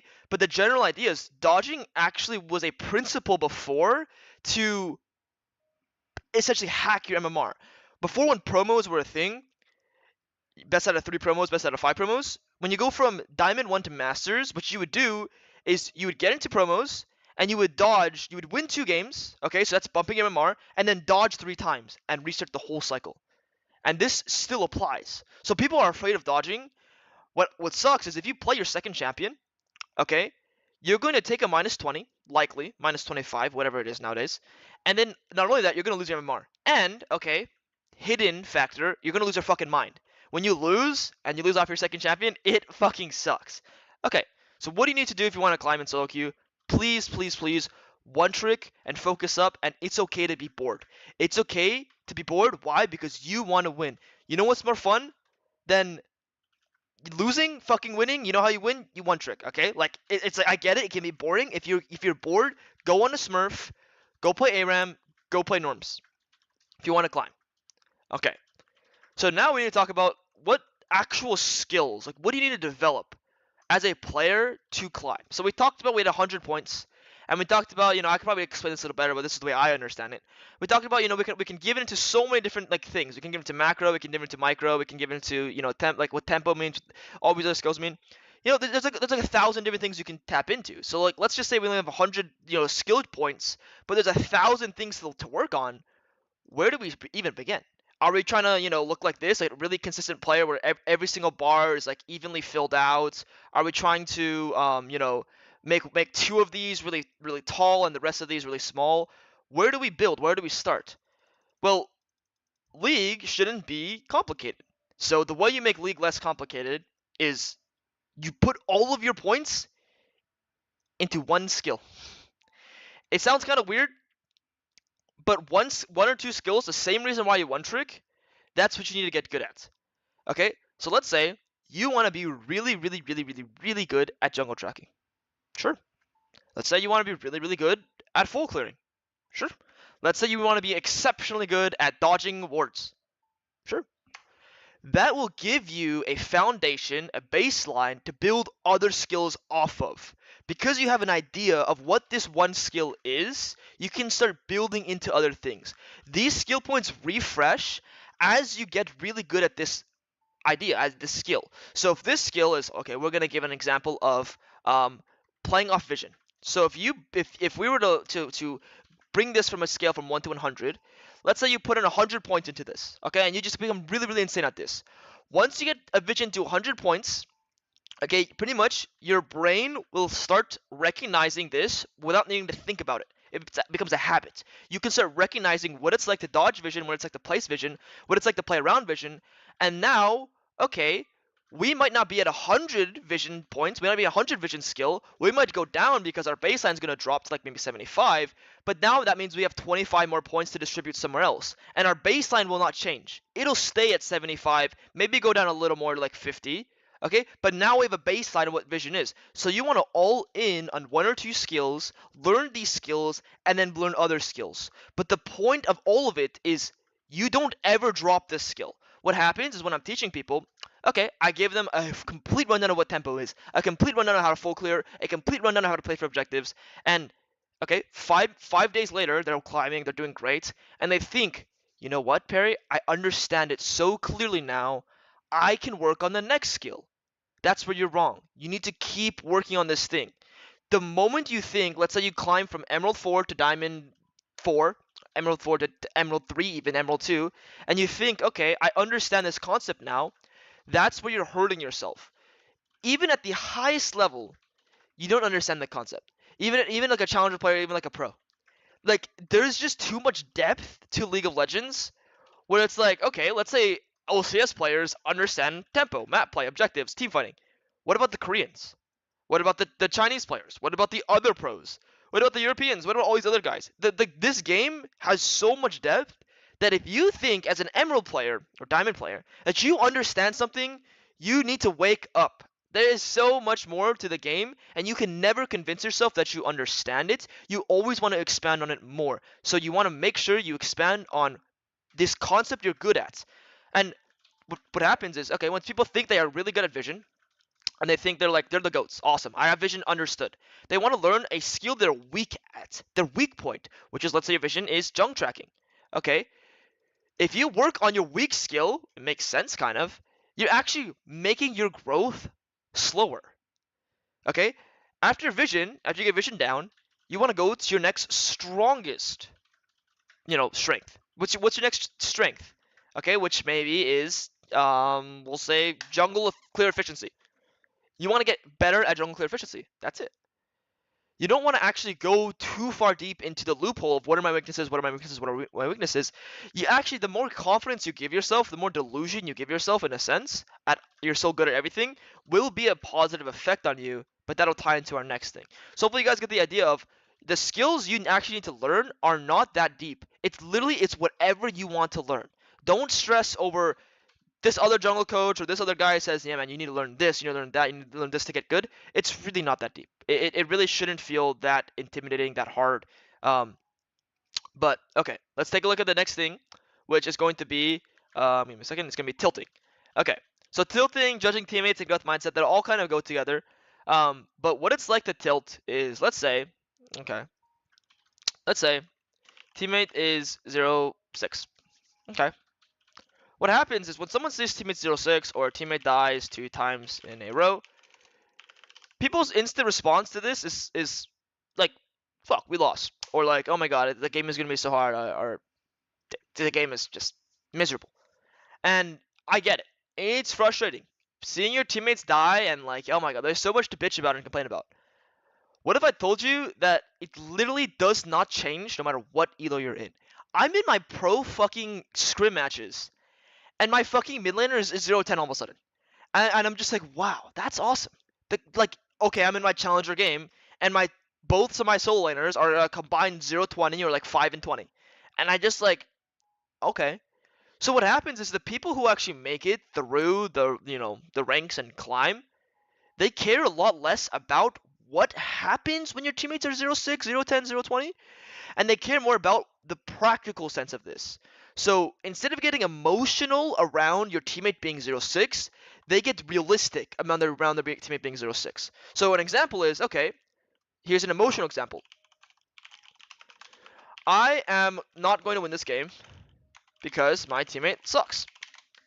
Here's a practical sense of thinking about it. I will not play around this idiot because he sucks. I will go play with other lane.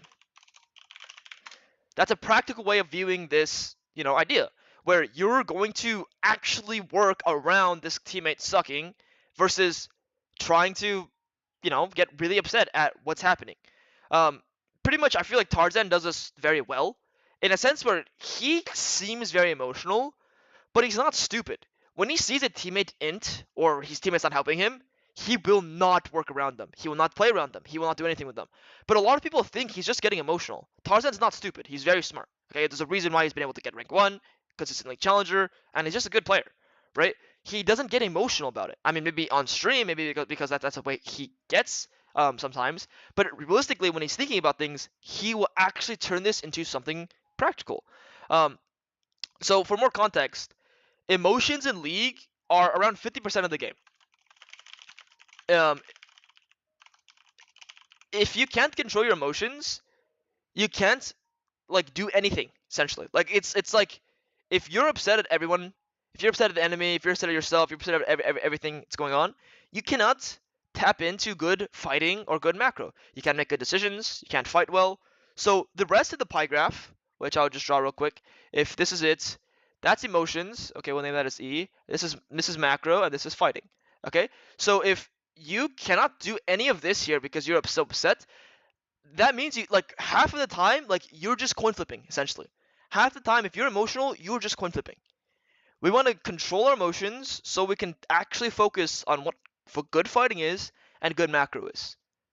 But people get so upset at the fact that they see their teammates. There's they don't know how many times I've coached someone and I see them typing, I see them just crying about how sad their life is because their teammates suck, and I'm just like, wake up, bro. It's not that not that serious. It happens in every single elo. So don't feel like you're so special because your teammates are hinting you. It's really, really, really normal. But also, okay, your teammates you're never gonna see them again. Okay, you realistically, you never see them again. They don't really matter. So focus on yourself. What this means is, okay, you can try your absolute hardest to win this game where your teammates are just inting, but the real goal should not even be to win. And this is what the growth mindset is. You don't care about winning necessarily. What you care about is how can you get the most value out of the time you're spending playing the game. So the growth mindset essentially means you only care about getting better. Okay, so win/loss does not matter. Who cares? So a win, okay, what does a win mean then? How do we evaluate that? Well, a win is if you've played a good game of League of Legends. If you farmed 8 CS per minute, you played fights as best you could, and you still lose the game, that's a win for you. It's hard to grasp, but when you can see League of Legends like that, it won't be as stressful. I mean, because in other sports, other basketball and whatever other sport you think about, even chess is okay. Sorry, with other sports it gets very confusing because you don't actually see your insta win loss LP go up or down. It's not that clear. You don't see your skill increase or decrease as you win or lose. So you need to take a step back from LP and look at your skill level and look at how you can increase your skill level over increasing your LP and just getting all worried about that. And the last thing, just to close off the idea about teammates, is look at them as chess pieces. Okay, if you have a 0-6 chess piece, this guy's pretty useless. But they can still be moved at some point. They can still be a sacrificed pawn. They can still turn into a queen, and they can still be useful. On the other side of the map, if let's say your bot lane is 0-6, well, guess what? There's probably still an active piece up top lane that you can play around. So instead of getting emotional and getting so tied into what your teammates are doing, just try and, take a step back. But overall, just to wrap things up, we talked about what it's like to be disciplined and how that's going to translate into wins. What it's like to be consistent and how, okay, even if the skill is not ideal, being consistent will mean we can learn. Okay, and what it's like to have one skill slash one trick. That kind of encompasses what being consistent and discipline is. And then the last thing would be just control your emotions. Ultimately, if you have this set of skills, well, I will add growth mindset.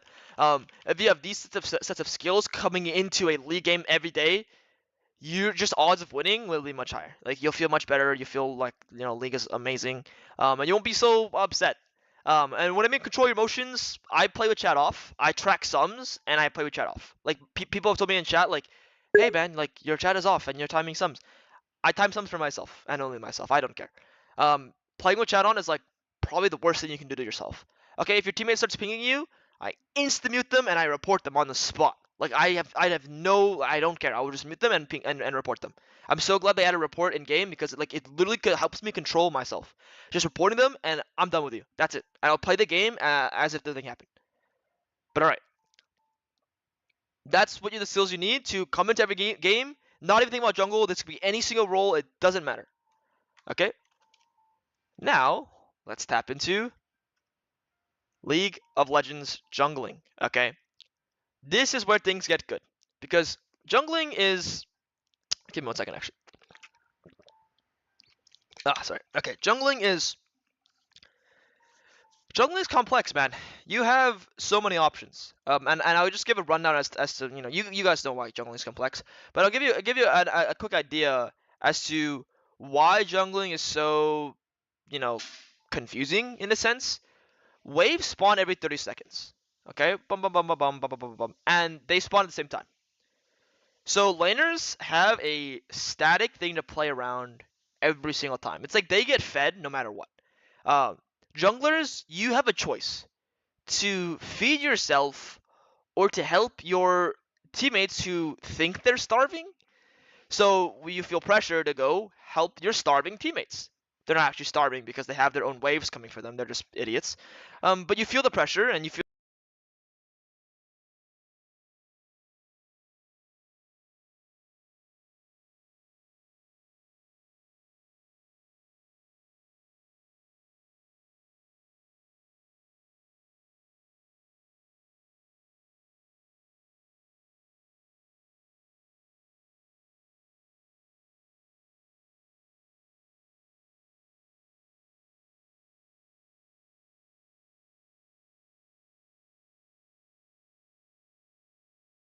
the need to help them. You feel bad. I have a video on this called Feels Bad Syndrome.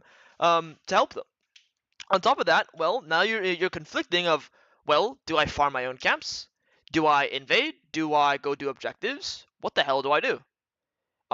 When do my camps respawn? What's the best play? Should I gank top? Should I gank mid? Should I gank bot? Who do I help? Jungling is so fucking difficult. You know what a lane has to do? They last hit their fucking minions. They trade in the lane. They get good at trading. They get good at fighting. They maybe roam. You don't even have to. They just recall. Literally 3 things. Kill minions. Awesome. Trade. Awesome. Recall. Okay, awesome. That's literally all you need to do.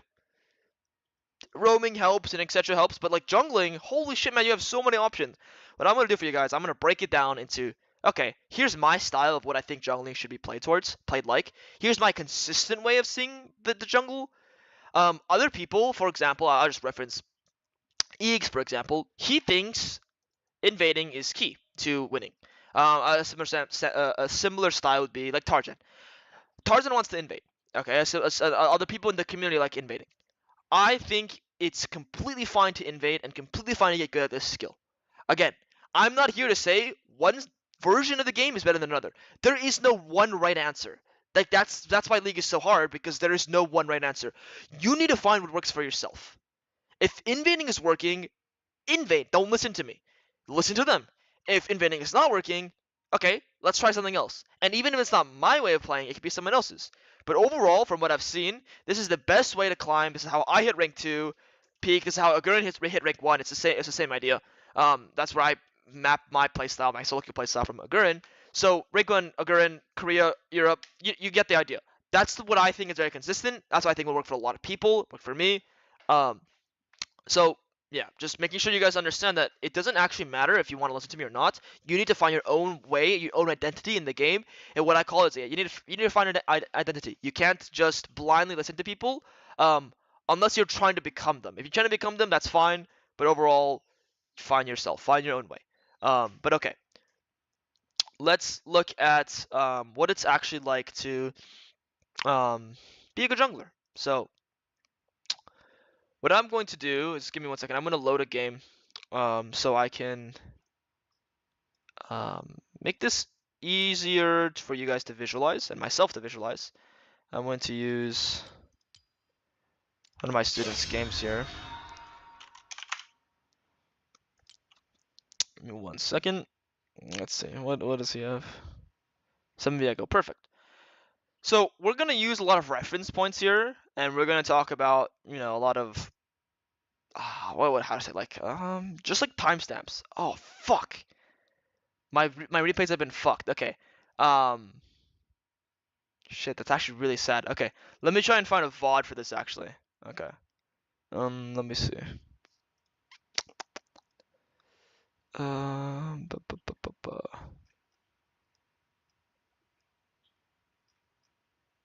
All right. Okay, this is a VOD I've gone through already a while ago, but we'll take a look at it again. Actually, we'll take a look at Russ's game. This is an Emerald game. This is one of my long-term students in my Patreon, which, by the way, group Patreon is only $15. You can come every week and just get your VODs reviewed. So I've reviewed many of Russ's VODs. And he just shows up every time. Like, it's on you to show up, but it's pretty value, I'd say. The only downside is the quality is not that high.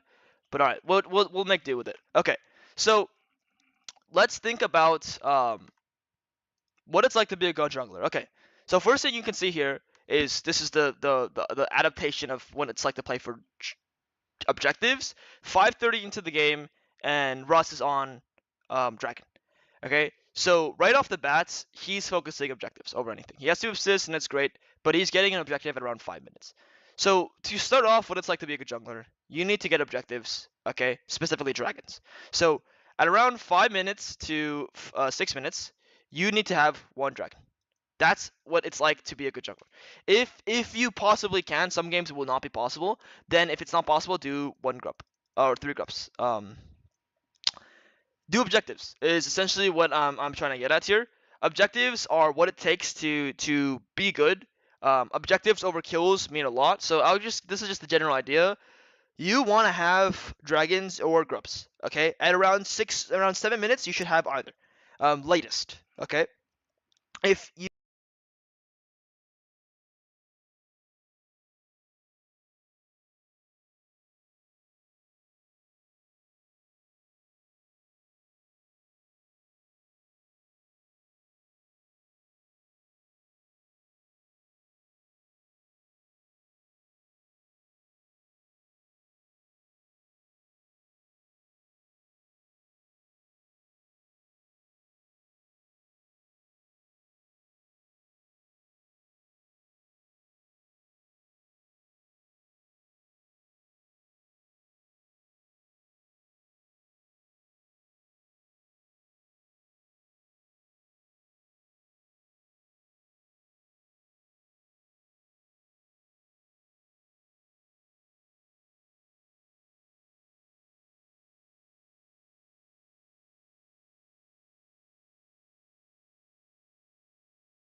you have, let's say you have 4 kills, which is 1200 gold. Okay, that must feel amazing, that must feel great, but let's say it's 7 minutes into the game, and you don't have either objective, but you have 4 kills. So let's say the enemy jungler has 0 kills. So if we go to a tab screen, he has 0 kills. So you're up 1200 gold. You're going to hit your first item faster. You're going to win a fight faster. Let's say that means that, okay, at around 10 minutes, you're going to have first item. So I'm going to erase this just so you guys get the idea. At around 10 minutes, he'll have 0.75 an item, and you'll have 1 item, right? Or maybe it'll be like 0.5 an item. So you're really happy, right? Because you have first item because you got 4 kills. Does this 1 item gap mean you will always win against this guy? So you got to evaluate, essentially. Does this item that you have mean that you can now just win every fight, win everything, win no matter what? Sometimes it does. If you're really, really strong in your hack room, for example, and you can just, stomp the game, okay, playing for gold sometimes makes sense. If you're great, if you're an amazing team fighter, playing for gold makes sense. Playing for kills can make sense. It's not necessarily a wrong way to play, but here's the problem. Let's say you have 3 items now, okay, and you've been playing for kills the whole time. So you're maybe like 11 and like 1. Okay, this guy's like 0 and fucking 7. Okay, you're very, very strong. This guy has 1 item. Let's just make him super weak. Does this mean you're gonna win the game? I mean, nothing really means you're ever gonna win, right? It still really depends on everything. But what sucks about this is you're forced to carry. You're forced to play fights perfectly, and if you fuck up in a single fight and you die once, 700 gold to someone, game is fucking really, really hard now. Okay? When you play for kills and only kills, and you play for gold and only gold, you actually put yourself, you put so much pressure on yourself you have to carry. Now, I don't mean be selfless and just drop all your camps and, give up everything, give up the world. And that's what I'm trying to say. What I'm trying to say, though, is as a baseline, as a good way of you playing for yourself, getting objectives actually does a lot to win games. So another way to break this down for you guys is a dragon is 5% stats to armor and MR, okay? And let's say we were to get average out stats being like 50, 40. Okay, let's say we were to average out it to be 50 per character, or like we'll say 40 per character. So if we give ourselves 5 stats, 5% of that per character, you get 4, because it's 2 times 2, armor and MR. We multiply that across 5 teammates, 20 armor, 20 MR. Okay, so that's like let's say that's around 600, 700 gold. Okay, dragons are actually worth gold. The thing about dragons is they scale. They scale into a soul point. They scale into, as you level up, it gets more gold value. But the big thing about dragons, and I mean, it's not that deep, because soul isn't that OP, not necessarily. But the thing about what dragons do for people in lower elos, and even up until I would say like Grandmaster, Challenger, unless you're getting the most broken souls, which are Hextech or Ocean, pretty much people think it's the end of the world. So what's gonna happen is if you got 2 dragons, okay, so you got a dragon at 6 minutes, wonderful, and you got a dragon at 11:30, wonderful. What's gonna happen is on this 3rd dragon that spawns at 17 minutes and 16:30, they're gonna freak the fuck out, and they're gonna want to fight this really, really badly, and they're gonna try to like do everything they can to fight this dragon, and that gives you an opportunity to either go into the top side, trade camps, or fight them and win the fight, and put them in a weak position to fight the objective. Pretty much, objectives are always going to be an avenue to win games.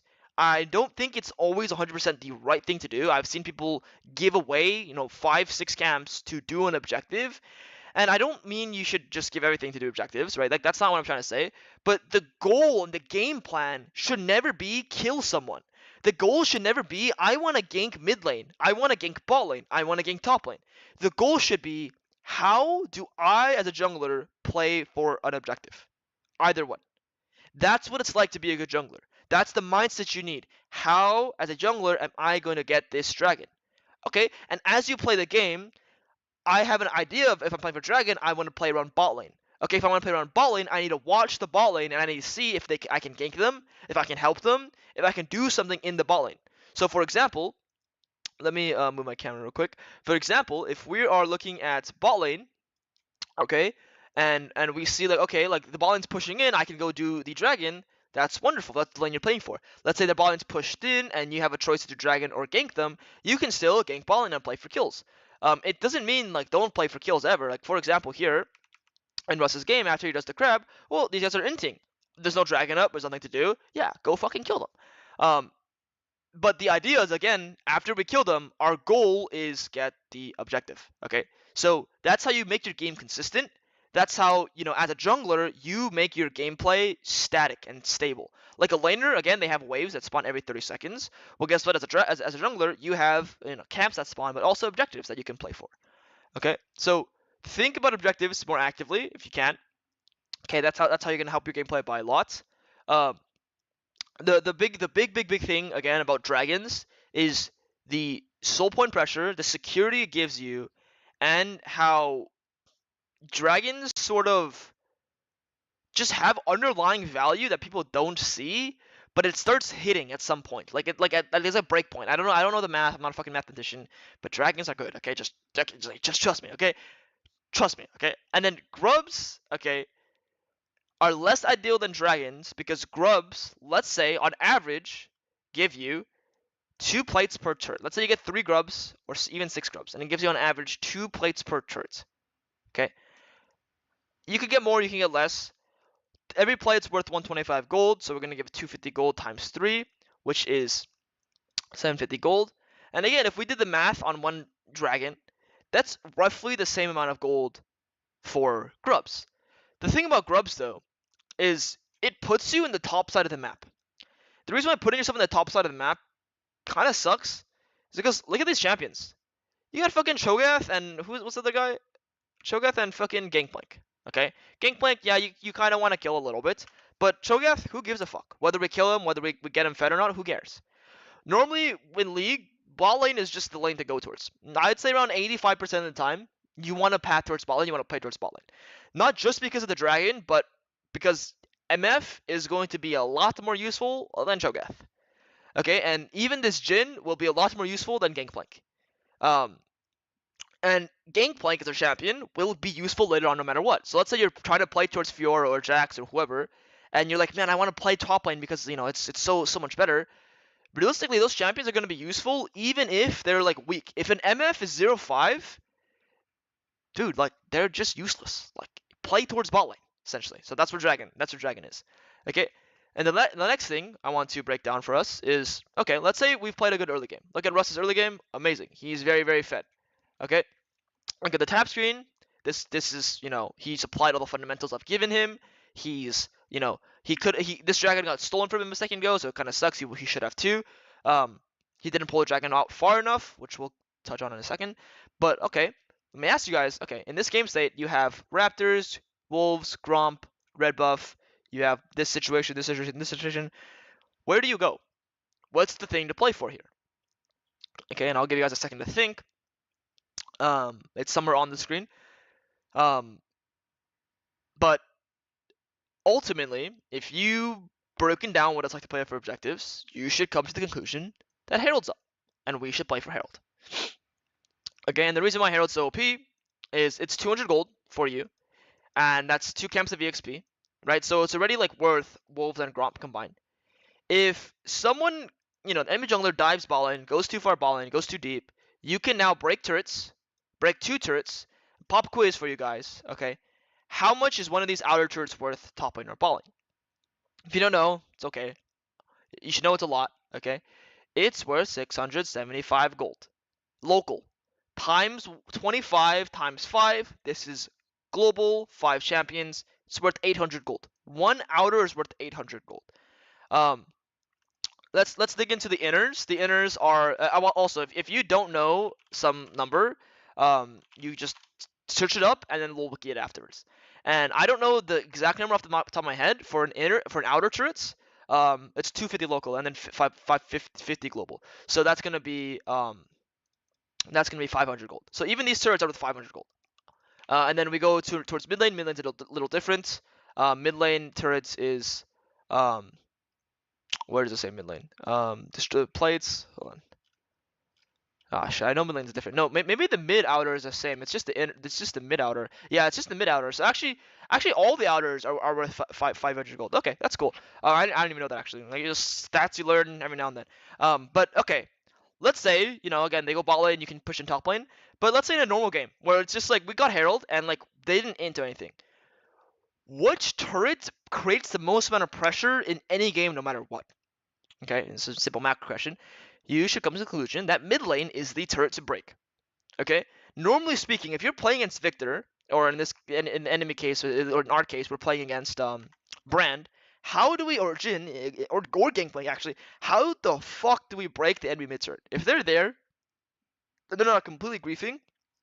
How do we break that turret? It's literally impossible. They'll just one tap the wave. We need a lot of work to break that turret. You know what Herald does? Herald says, fuck you, I'm breaking your turret and I'm cashing in 500 gold. I don't give a fuck. So if you're ever ahead in a game, please play for Herald. Please play for Herald. It's so important. Okay. Alright, give me a second. I need some water.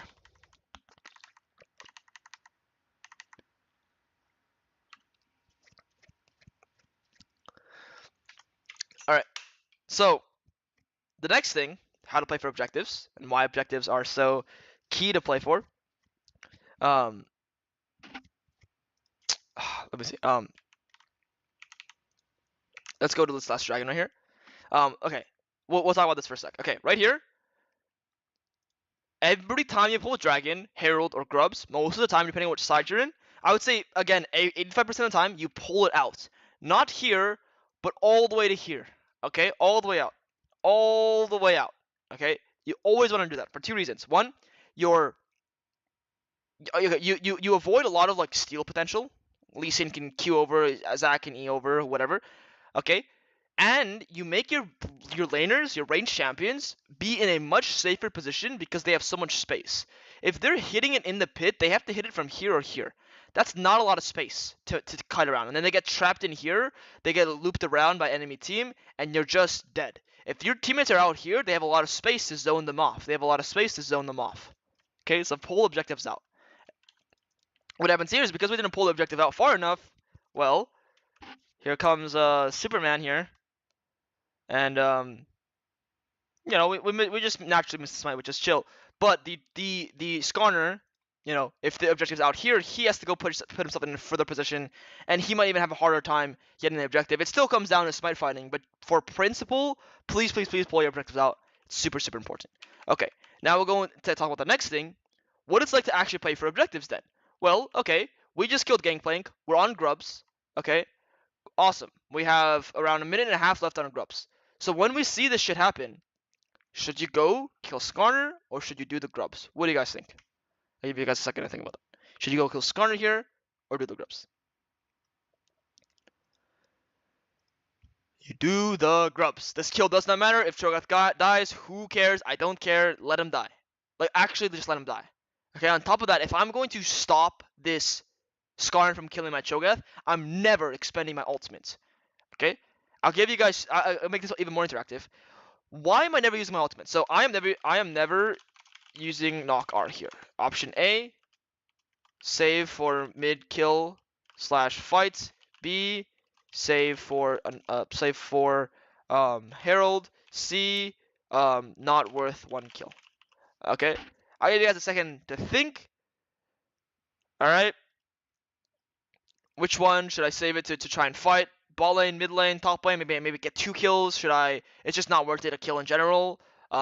So in this case, there are 2 right answers. Okay, if you chose A, please rethink everything. Okay, rethink the whole thing I'm telling you. It's B or C.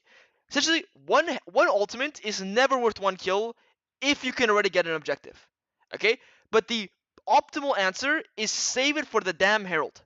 Okay, so whenever you use ultimates and it's not going to be up when the objective spawns, you're fucking up. That's how you can break down your gameplay and actually assess every point of time how you actually can get better and improve. If you're using your ultimates, Hecarim ult, Hecarim, Diana, Nocturne, Skarner, whatever, and you're using it before a objective is spawning, well, you need to rethink life. It's not proper to do that. So we actually end up killing Skarner, which is amazing. But not only have we, expended Flash. By the way, Herald's coming up soon. We have no ultimates, and we've delayed our Grubs pull by around 30 seconds, which means we've delayed our Raptors, Wolves, and Grub pull by another 30 seconds. Okay, which means we're going to be even later to Herald. So all of it, really affects everything. As you can see here, Herald's up at 14 minutes. We ran to our Gromp. Where we're supposed to go? We're supposed to go straight to top lane here. And sit at the objective 30 seconds to a minute before. Every time, please go to the objective before it spawns. What's going to happen is you're either going to catch them off guard and you're going to chunk them out. You're either going to be able to pull the objective on spawn, which is amazing, which is awesome. Or you'll just, be in a better position because you're there. You don't need to do camps. I'm going to give you guys another great example as to why you should go to the objectives on spawn. 1 second.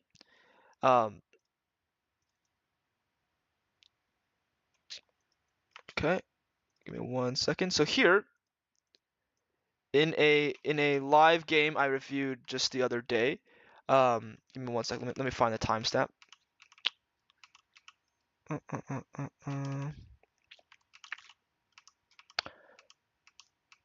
Okay, so right here in this Evelyn game, you can say we're not that strong, but we're not weak at all. Our teammates are pretty strong.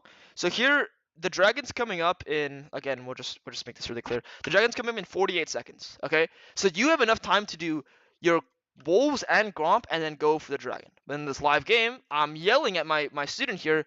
Please, please, please. You can see his character. He's actually ready to go do these wolves here. You look at it in a second. He's so set to going on these wolves, and I'm just yelling at him. Please, please, please go into the jungle, go into the jungle, go into the jungle, go into the jungle. Especially since you're playing a champion like Evelyn, you don't get seen. But even if you get seen, then you want a clear vision with your sweeper. Okay.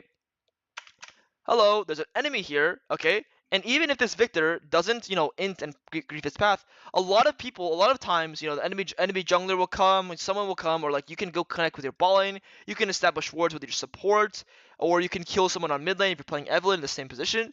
These camps do not translate into this objective. So again, the mindset swap here is you play for the objective however you can. Obviously, this guy dies here, blah, blah, blah, blah. But the student here was so set on going to wolves and going to Gromp because he needs camps. Okay, so wake up, guys. After you get your first item or even second item, you do not need camps anymore. Okay, stop eating camps. It's so pointless.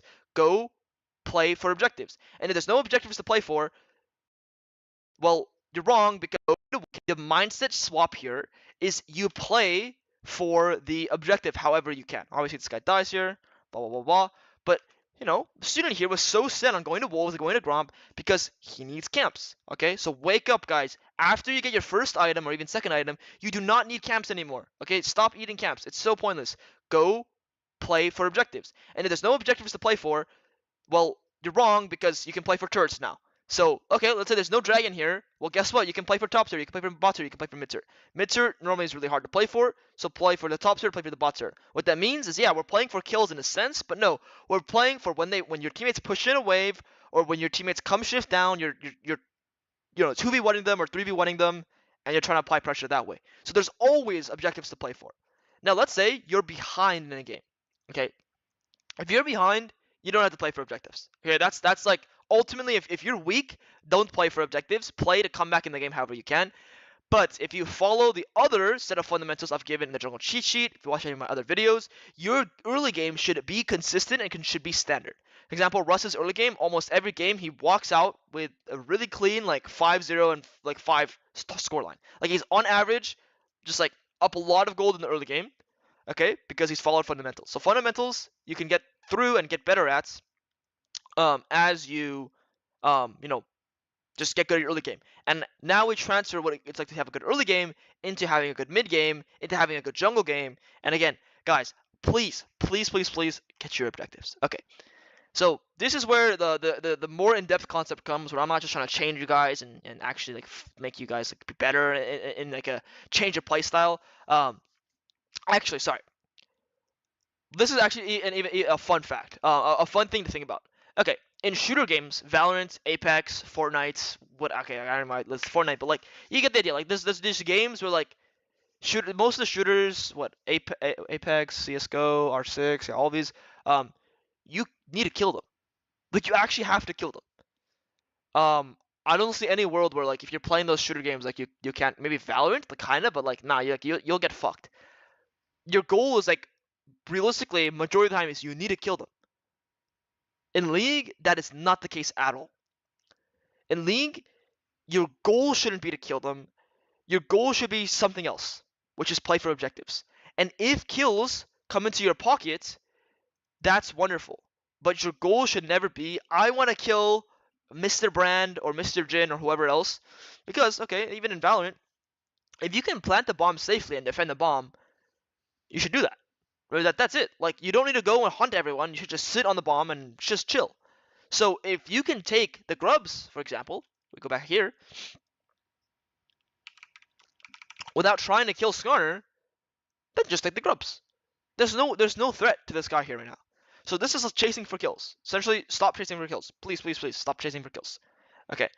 So if you have like a feeling of like I just play for kills, that's just like naturally gameplay. It's because in every other game, almost every other game, like that's like design. That's the design. Like in whatever game you're playing, most of the time you need to kill them. But in a more strategic game, where like chess, like your goal is not to like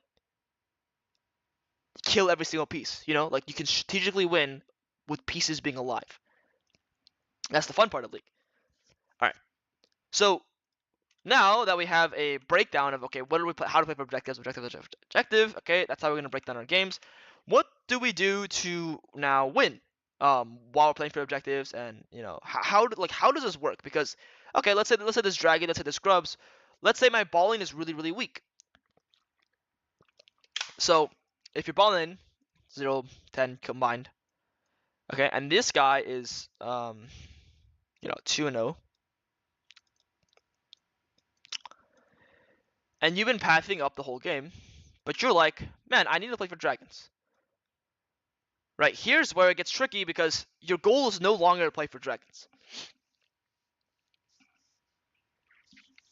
Your goal is to play for your Cho'Gath, your top laner, and to play for grubs and to play for Herald. So if you can't interact with the lane because they're too weak, then don't play with them. Play with your strong laners. It's the same idea as we talked about earlier, how you want to tap into strong skills as a player. You don't want to tap into your weak laners. Because what happens is if these guys are 0-10, and these guys are 10-0, and let's say you're the same scoreline, 4-0-4, you've been playing a really good game, because you've been capitalizing top kills. If you 3v3 bot lane, like, you're not winning. Right? If Skarner comes top lane and you guys 2v2, you're hard winning. So what you actually want to happen is you want your top laner and you to fight their strong champion, and that's how you shut down the enemy, fed champion. Or you want the enemy top laner, enemy jungler to keep fighting you guys so you guys can keep winning 2v2s and capitalize. Or you want Skarner to over-index resources into bot lane, where the 10-0 bot lane, they don't need any help at all. Like, they're 10-0. And that way, you get a 2v1 top lane, and you gotta just keep killing this guy over and over again. Either one is completely fine. But the idea is, okay, let's say your bot lane is winning. Okay, let's say your top lane is winning. Again, we're gonna continue this. Let's say your top lane is winning. You get the grubs, you get the heralds, you get top turrets. That's it. That's how you win. Get as much as you can on the top side. Until an opportunity shows up where you can maybe kill their bot lane. But your goal should never, ever be to play with your weak teammates. You always want to play around your strong teammates. This will tie into the next, another concept of fighting, but we'll get there in a second. So, let's say we are playing, for bot lane, okay? Because in this game I'm playing for bot lane. Let's say we're playing for bot lane. We get this bot kill here, okay? And, we can do a few things. We can like overstay the map here. Skarner's top lane. I can go do his Raptors. Or maybe his Krugs are up. I could go for his Krugs, I go for his Raptors. Okay, but following the rule of tempo, we'll call this Tempo 101. Tempo 101. We followed a simple game plan of Raptors, Krugs, red, Wolves, blue, Gromp blue. And then afterwards we inputted gank bot lane and then or drew the crab the gank bot lane. Our game plan still stays the same from here. But the next things we need to do is scuttle crab, then recall. That's still in our function, still in our formula. We just added, so I'll put a asterisk to the side, gank bot lane. But in our formula, we still need to add recall. And okay, if I were to ask you guys, what's our next sequence after we recall? Obviously, it's going to be Krugs, Raptors, or maybe it's Raptors, Krugs, whichever one's interchangeable. Wolves, Gromp. And then recall. It's the same shit. Okay? And okay, let's say after Wolves, or let's say before Wolves, we can add take Dragon. Awesome. But we still need to recall. It hasn't changed. So you can't just add do enemy Raptors, do enemy Krugs, gank mid, gank bot. What about recalling? So if you want to break it down this way, this is a clear way for me to kind of explain it, I think. In a sense of like you are obligated as a jungler to farm camps, and you need to farm your camps. It's the same thing as a laner doing their camps. So for example, if your laner, okay, if you look at the map here, if your laner had 3 waves under his turret, okay, not a great position, 3 waves under his turret, and he just decided to, I want to go ball and I want to make a play. You'd call him insane. You'd say, what the fuck are you doing? Are you stupid? Like, you want to lose all that resources. That's the equivalent of us just perma-skipping recall and not going to the next set of the function. That's the equivalent. This laner losing 2 to 3 waves. And roaming like an idiot.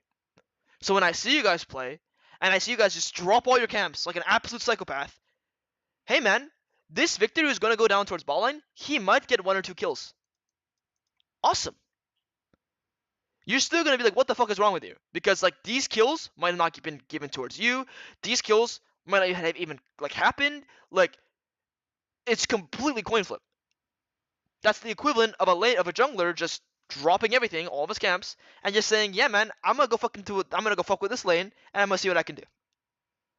Keep your game really simple, keep your game really standard, and what's gonna happen is while you're making a standard game, there will be opportunities like take Dragon, there will be opportunities like gank bot lane, but you're not forcing these opportunities. These opportunities come to you naturally because you have structure. You need structure when you play. If you don't have structure, then you end up being absolute psychopath, and it's just, you can't climb really. Like, it's like really hard to climb. You need to like, I mean, it's hard to climb for most people, but again, here's the fucking irony in all of this. If you're a really good psychopath, you can make it work, right? So if you really want to just be the best ganker ever and just not do camps, you can make it work. But again, I'm trying to emphasize structure, consistency, discipline, and what it actually takes for me to get to Challenger, and what I think you guys can do to get to Challenger as well. So that's the idea of like recalling, at least tempo. But to make things more clear, you just play towards your strong side. Well, I'll name this here. Strong side equal bot lane. So the faster we recall, the faster we get to bot lane. Because we get to our Krugs faster, and then we get to our Raptors faster. And instead of this being take Dragon, now we can input this into gank bot. Awesome. And then instead of playing for our Wolves and Gromp afterwards, what if we just recalled, okay, and then we restarted the entire process and went back to Krugs, Raptors, gank bot, and then bada bing, we're in a great cycle. Tempo makes it so you can actually win the game and snowball the game and work with your strong teammates faster. Okay, if you want to snowball the game, you work with your strong teammates. Okay, the faster you recall and spend your gold and finish your camps, the faster you can work with your strong teammates without giving so much. So the problem with people in snowballing is they think they need to drop all their camps because they need to end the game now. No, that's not how that works. You need to recall right away. You need to clear your what we'll call weak side camps right away to work with your strong side as fast as you can. That's proper tempo play. Okay, what is weak side? What is strong side? If you path towards bot lane, you're gonna call this your strong side. You're gonna call these your strong side camps. If you path towards top lane, you're gonna call that your strong side. You're gonna call that your strong side taps. In this case, we're pathing bot lane. So bot lane's our strong side camps, and bot lane's strong side. Now top lane's our weak side, and our top camps are our weak side. So in principle, if we are trying to be as proactive as possibly can, because why not? We want to clear our weak side camps 100% of the time, no matter what, before we make any plays. Any plays. And if there's a play to gank top lane, we don't give a flying fuck unless it's defending a dive or a very, very, very secure top dive. That's the only time we go top lane. Otherwise, don't give a fuck. If you're getting frozen on, don't give a fuck. If you're like your lane is unplayable, don't give a fuck. I'm going to bot lane where my strong side is to win the game, to get dragon, to kill the bot lane again, to dive them, to do whatever. So in this game for us, he insta recalls. It's kind of blurry to see. He goes straight to Krug, straight to Raptors, and he sees an opportunity here to skip his strong side camps and go play for dragon. That's his proper play of what early game playing through tempo looks like. And as you can see, Russ follows all these rules, and he walks out of these games fucking 4-0 whatever, and he's just shitting on them. Okay, the next step is for him to get good at his mid game, which he needs a lot of work on. But this is how you're able to get consistent at your early game when it comes to tempo. Again, if you guys are interested in coming into these group meetings, group sessions, in the Patreon, it's only $15. It's pretty chill, $15 a month, which is really really chill.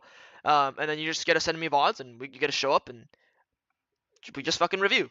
We do the exact same thing we're doing here. You get like a 10 to 15 minute review, depending on how many people show up, and then we just discuss everything. But anyway, to get back to what we're saying, you want to get to ball lane as fast as you can because you're strong side. So the faster you recall, the faster you get to ball lane. That's why you want to recall. Okay, you don't want to overstay on the map. Some people might say, okay, well, let's say we erased all this. It's a lot of oh shit. It's a lot of blurry stuff to see. Let me just backtrack a lot. Let's say that's all I can go. Shit. Okay, let's say. I want to add right here instead. Right here. Okay, we'll say right here. Not here actually. Right here before recall. Let's say before recall. Let's say I want to add like a regank, because that's playing to our strong side. So here's where things get confusing because okay, yeah, I'm playing to my strong side, right? So this is like where like okay, well, hey Perry, like they came back to lane and the lane's pushing into us and I can re-gank them. Well, let me ask, what is the likeliness of you guaranteeing getting kills or getting an objective afterwards?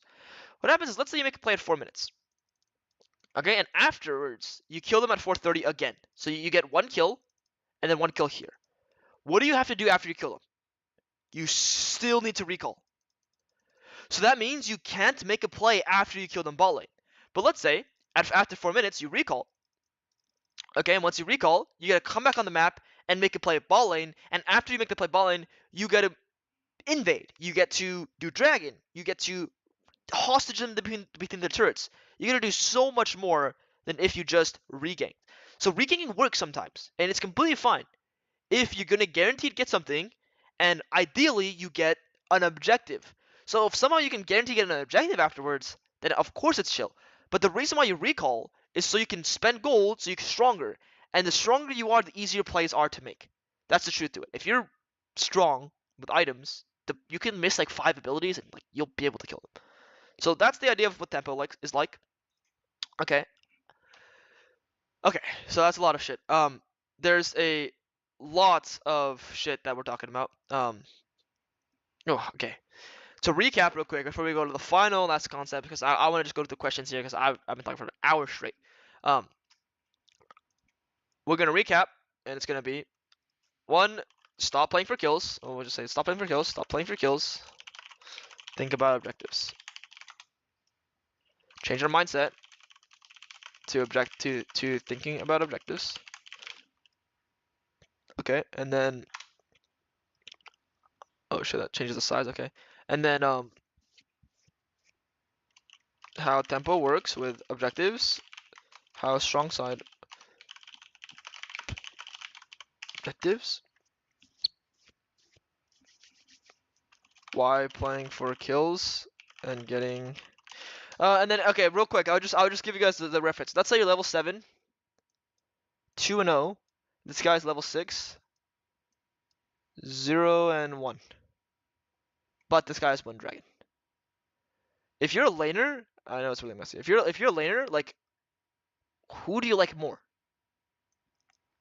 It's like, okay, this looks more appealing, but like, as a laner, as a teammate, I actually care more about this because this guy's a dragon, and it actually puts so much pressure on you to where, let's say you're level 8, you're 3-0, and you die 1 time. Now your teammates are like, what the fuck, bro? This guy spent all of his time playing for himself, greedy ass, and then he's gonna die and end the game, and then they just say stupid shit or whatever. You can actually just be level 6, 1-0, because you're not a bad player, okay, and have 1 dragon, and everyone likes you, and you like yourself, and you're now have teammates to work with, and you can carry the game with everyone. Essentially, like, well, it also matters in a game where, you know, League has so much emotions attached to it. Making your teammates happy in a way where you also are succeeding and you're also playing a good game is important, because I don't want you to just give your game away to play for your teammates. But overall, like, it's a win-win when you play for objectives. You make everyone happy and you don't overemphasize on kills or trying to carry the game. You can still carry. The goal is still to carry, but you don't carry by getting 1,000 kills. Okay, and then the last thing is yeah. So this is pretty much the main ideas here. And then the last thing is going to be fighting. So we had our pie chart here. This was emotions. This was fighting. This is macro. So we talked about a lot of the macro here, right? So let's say we're good at macro now. We pay for objectives. Let's say we don't get emotional anymore. Okay. There's still 25% left of, okay, I need to get good at this skill. I need to get good at what this means. 1 second, sorry. Fighting's a hard thing to get good at. I'm not gonna lie. There's a lot to it. There's a lot of things you can do. There's a lot of ways you can fight. And just like anything else, just like the macro and motions, how the fuck do we get good at fighting? Well, I got a trick for you guys. Alright, I got a trick. It's not complex. You hold tab right here. Look at your teammates, and also you can base it off who's been useful or not. Who do you want to play around? Okay, most people will say Victor here. Some might say MF, some might say Zara. Let's say Victor. How does Victor want to play fights? Oh, you know, he wants to use spells and chill out, and you know, just like if someone like steps into his W, he wants to play range. He wants to get like 2 or 3 sequences of spells. Okay, I'm playing Nocturne. How can I work around you, Victor, to help you fight? Oh, maybe I shouldn't ult in and go for the backline like a psychopath. If my Victor is full HP, has all of his spells, ready to fight, let's front to back. Awesome. Okay, let's, you know, say that this guy was a Zed, and it was the same person, same score, same amount of fed. How the fuck does that want to play? Oh, it's really clear. Let's jump the Jhin together. But what happens is this guy sees the game differently, this guy sees the game differently, this guy. No one's on the same page. So the least you can do to get good at fighting and to win is just put yourself on the same page as one person. Well, let's say you just think this guy's good. He's playing well. He's really fed too. He's really strong. How can you play around Shogun? It's not that easy. As Nocturne, you don't really have many options, but you know, you can just work off the targets he's hitting. So let's say Shogath like is really only focusing Bran, then kill Bran with him. So this can kind of get confusing as a Nocturne. Some champions it can get really confusing, but what really makes sense is don't ult in on their backline if your Victor's not in range. So you only use your champion abilities if Victor can hit. I don't care if MF can hit, I don't care if Shogath can hit, and on top of that, I'm never going to fight 2v2 top lane. Never gonna fight 2v2. Never gonna fight 3v3. I'm only fighting 2v2 or if Victor shows up in the fight. That's how fighting works with your strong teammates. You work around the people who are exceptionally strong, and you can play team fights around these people to make your life much, much easier. And again, if you're the only one fed, you still want to work around the second person who's strong. There's always going to be someone who's strong. And even if that means your teammate is like this GP here, who's 7 and 9, I'm not basing any of my judgments on who's 7 and 9. I'm basing it off of these items. Right now, like, these items are, like, I think weaker than these. So, right now, the enemy team, obviously Jin's pretty strong too, so Skunner has a lot of choices. But let's say Jin's not as strong. Jin only has 2 items. And, you know, GP's 7 and 9, but I can still play with GP. This guy is fed as shit.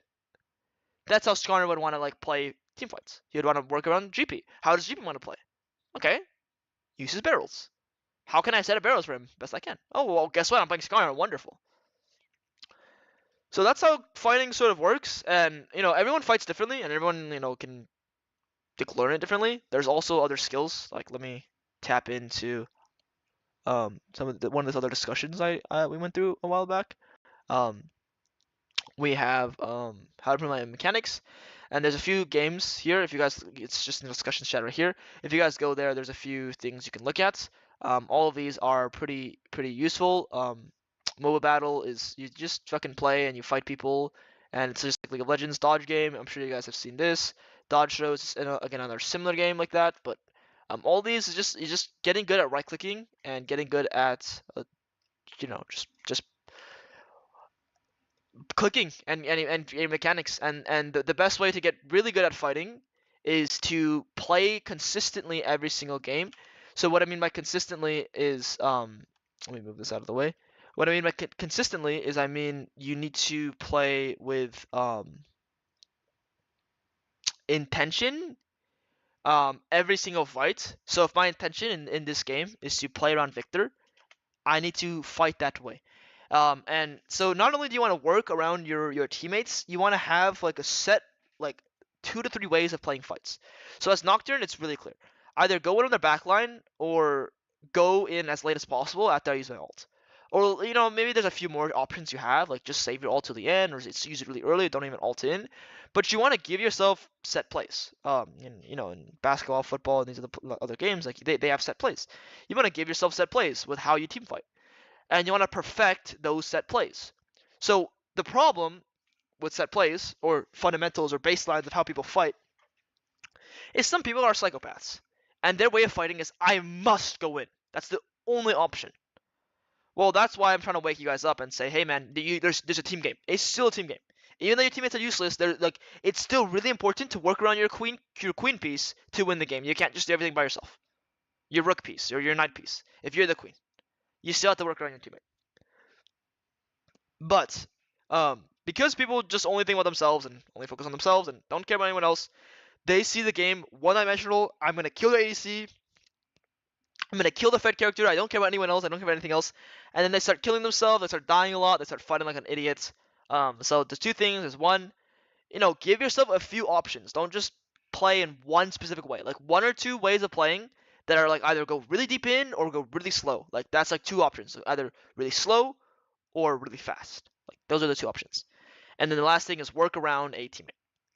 But that will fill in your entire pie chart of what I think League of Legends, it takes to kind of climb in League. You got fighting, you got emotions, you got fighting, and then you got macro. And then I think, there's way more to macro, and there's way more to the psychology of, controlling your own emotions and, tapping into not dealing with pressure, not dealing with, or dealing with pressure, dealing with stress, dealing with your teammates inting, even dealing with your your bad days, or if you're not climbing or whatever. There's a lot more to emotions and the psychology behind things. To dive in deeper, you can dig into how people play in a sense of like their clicks and what that shows and how they're playing, or you can dive into what's the correct way to ping people, because there is a correct way to ping people. There's a lot more going on into the psyche of like when you're playing League, but the easiest baseline for everyone to do is, even if you did 33, 33, 33, 33, we split into thirds. It's just don't be a tilter, Don't judge your teammates. Play the game. Don't FF. Turn chat off. Never FF, actually. You know, become a better jungler, focusing on objectives, focusing on giving yourself a standard, stable game, and to fight better. Not going to be an easy one, but, you know, one-tricking and applying all these other skills will help you. And ultimately, just play around one teammate in fights, and it'll make your life so much better. And then, if we want to dig really deep into everything, ultimately, the best thing I can coach you guys on is going to be the micro behind your fighting, and the macro behind, you know, there's way more. There's wave control, this was, you know, information gathering, jungle tracking, etc., etc. There's so much more to it, not enough to just go over in just short amount of time. But if you guys are, you know, interested in hearing more or understanding more, I'm coaching. If you're first time student, $20 off right now. It'll only go for one session, but that'll give you the idea, like, okay, if you want to work with me here, or, you know, there's bundles for other people too. We're going to be making more content soon. I'm going to be doing scripted content. There's cool things happening, cool things going on. But, alright, enough of that shit. Patreon as well, but enough of that shit. Let's answer some questions. And let's answer, yeah, anyone have any questions overall for the whole thing?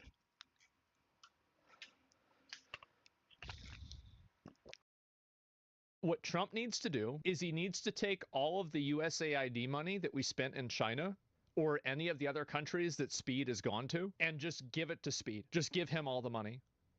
Because he's done more for soft power of America and improving American relationships with these other countries than USAID can ever even dream of. Yes, Speed is the real soft power. Invest in Speed. Well, okay, we'll do that later on whenever we play that game. Look at this.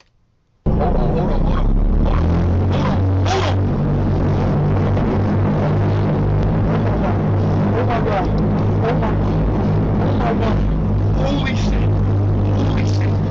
God, I love you. God, I love you. Chad, I love you. Bro, that's kind of scary. Yes! Oh my god! Look at this!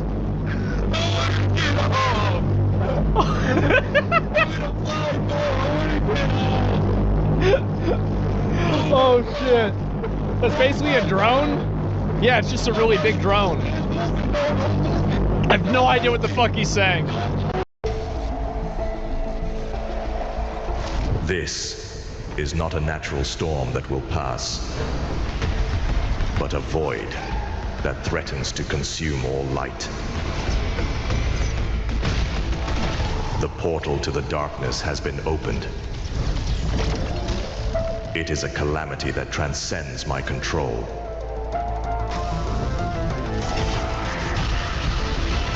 Do you have a spirit that cannot be broken?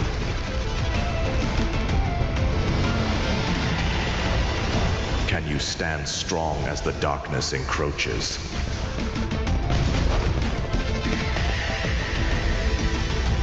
Can I trust you to wield my power and insight so you can guide your champions, unite them, lead them, and finally deliver Earth out of darkness?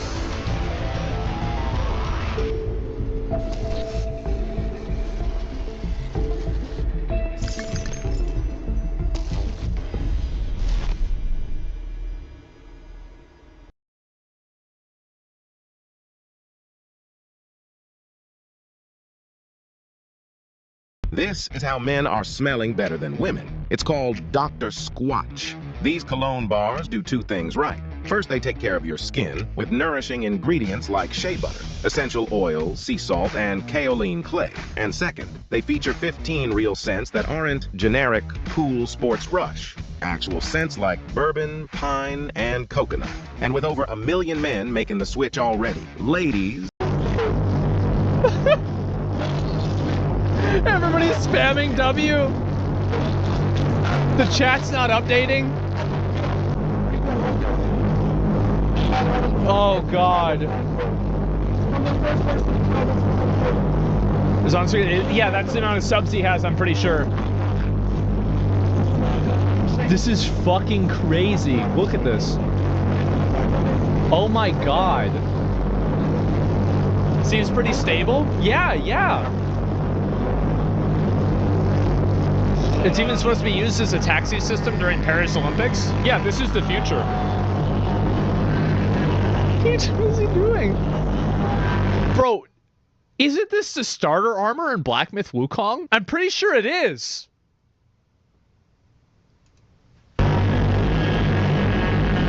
Yes! Oh, God.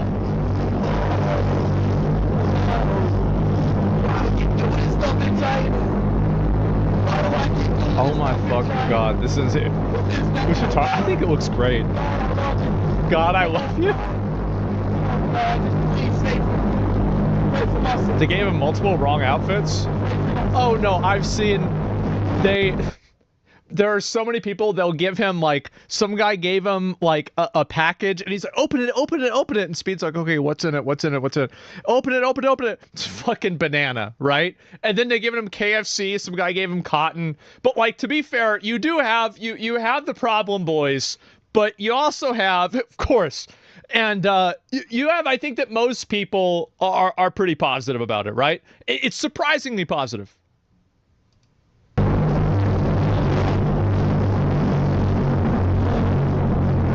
What kind of problem was he have?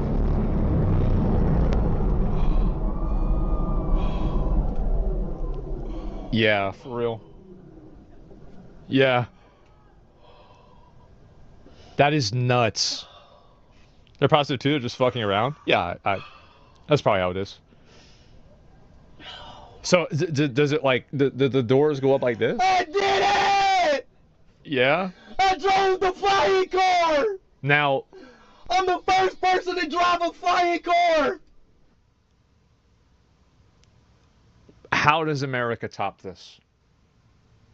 It's so easy. He comes back to America. Donald Trump and Elon get together. We fly Speed to space.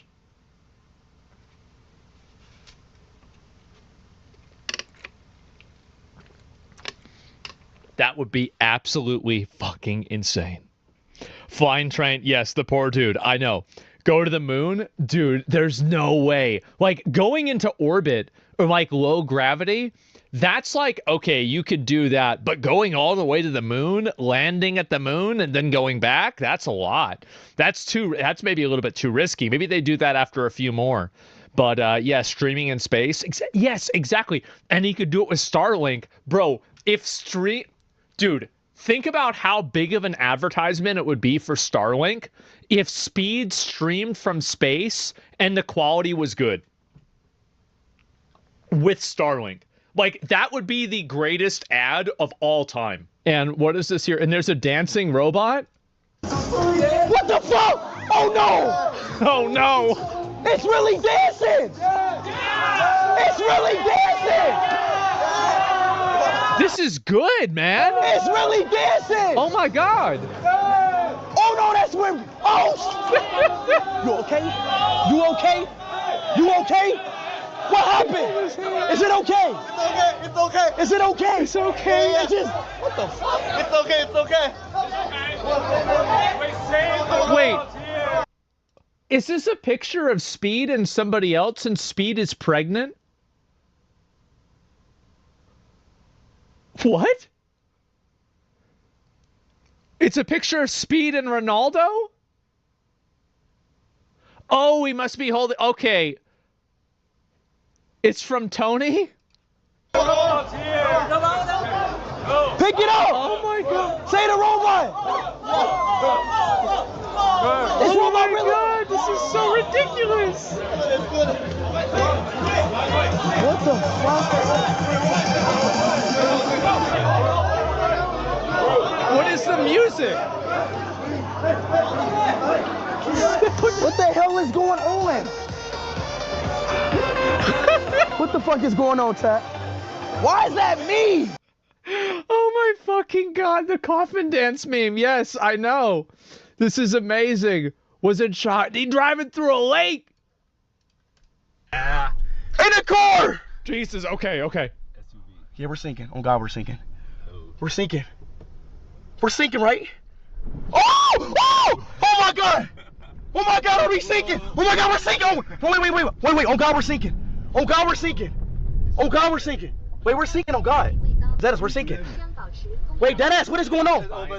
Rip. Make sure we can get out. No, I'm fucking scared, bro. Look at the dude. Look at the. Damn, that's nice. Everything's computer. See, bro, I knew this wasn't a good idea, bro. I knew this wasn't a good idea, bro. Just no, like no, that's- yeah. we're sinking, dude. Bro, I'm scared. Bro, I'm about to go up this. Oh my days. Oh my days. Oh my days. Oh my days, bro. Go to the shore, dude. Let's go. I'm not playing. So we can drive around in the water. Oh my God. This is wild. Oh my God, this is not good. Just please go to the shore. Yeah, we are. Please. Holy shit. My heart is beating. My heart's beating fast. What's even the point of this, scared. though? What? What did you say? Oh God, they're waving at him. This is crazy. No. Oh my God. Oh my. Oh my God, we're in a car. We're in a car and it's sinking. Oh my God. Oh we are my- really in a He car. got the sunroof. And it's flowing in the car. He got the sunroof. Oh my God. Oh my God. Oh my God. This car's not sinking. It's not sinking. Somebody says, "Is this just for views?" Yeah, it's a great. I actually think this content is great. I think that this is the pinnacle of travel content because it is people that are sharing their culture together in a way that is positive, funny, productive, and good. Yeah. It's not sinking and we're in the car. Yeah, nobody's Oh my getting God. hurt. Nobody's. Oh my God. I'm scared. Hey, I'm done. Nothing weird is I'm happening. done. Hey, China got it. And these Chinese cars got it. Hey, these China cars got it, bro. Bro. Hey, these China cars got it, bro. Oh shit. Oh shit. Oh God. Oh man. Whoa. No bothering people. Yeah, exactly. Whoa. What's going on? Easy? What do you mean easy? Easy. What the? Oh shit! Oh fuck! Oh shit! Oh fuck! Oh my God! Damn. Oh my God! Oh my God! We just did that. That is crazy. Oh my God! We just did that. Let me go. Oh Did it show my the goodness, car? bro. Damn.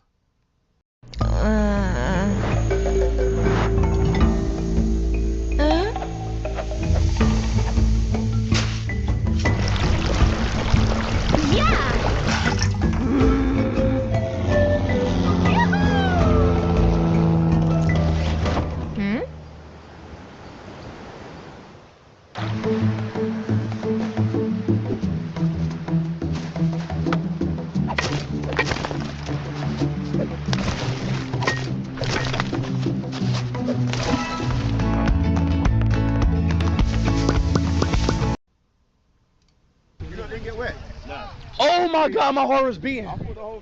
Bro, that car can really flow in the Holy water. shit. On my side, it was Bro, the car can really flow in the water though. Oh my God. That's insane, man. The car can dance too? Yeah, it's just... Oh my God.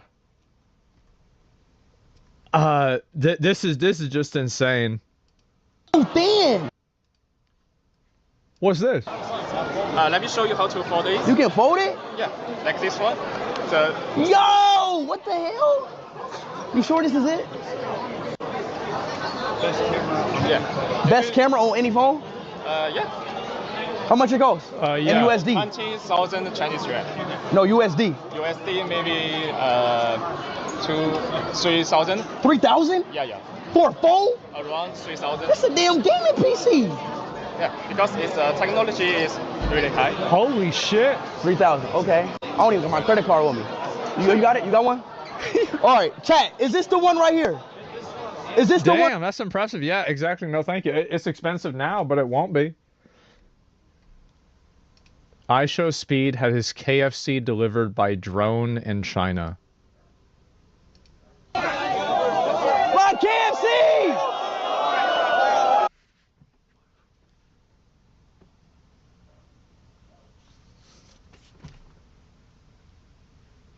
This is amazing. This is absolutely fucking. This is the pinnacle of cinema. I'm sorry, this is so fucking funny. Yes! The drone delivery! Yes! Please, I want to see the My bucket. KFC really came! Please show the bucket. And the drone! Please show the bucket. Yo, China's different, yo. I got my KFC! And the drone! Oh my god. Yo, it actually worked.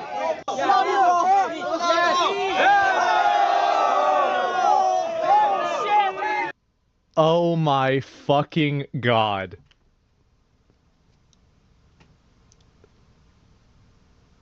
He got it. Yes, this is the holy... I know. This is so fucking funny, man. Wow, want some chicken now? Yeah, this is hilarious. I love it. And it's the Chinese John Wick. Oh my god, is that John Wick? John Wick! Is that John? He never played Cyberpunk. Hold it! John Wick! Oh god. What the fuck you doing in Shenzhen, China? What the fuck are you doing this? Shit, John Wick! You alright? Wait. Damn. In China! Holy shit, John Wick! You alright? What the fuck you doing in China? Because I'm Chinese, bro. He's him. Keanu Reeves, goddamn. Bro, he's him. Keanu Reeves. Ain't no Oh my way. god. Show me some. That ain't Keanu. Yeah. That's Keanu's sleeves.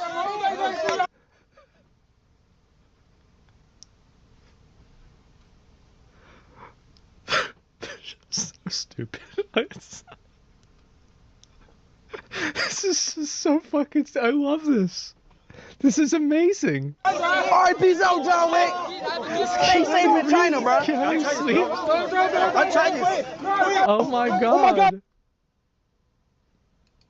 Don't you go back! Yes! You're not civil! Yeah! You are a good boy! Yeah! Amazing! Yeah! Nice boy! Yeah! Welcome to stay in China! Yeah! Stay in China! Yeah! My name is 甩头哥! Yeah! Yeah! Yeah! Yeah! Yeah! Oh yeah! shit! Speed up! Fight! Don't you go back! Yeah. This is fucking ridiculous. This is amazing. I'm dying. Yes, I love this, man. Oh my fucking god. And this is this no. Okay, all right. This is the last one. What is that? Hey! Bro, look at that sign, Chad. Chad, look at that sign. Is this a sign that Tony made for him? Chad, look at that sign, bro. Oh my. Lock out.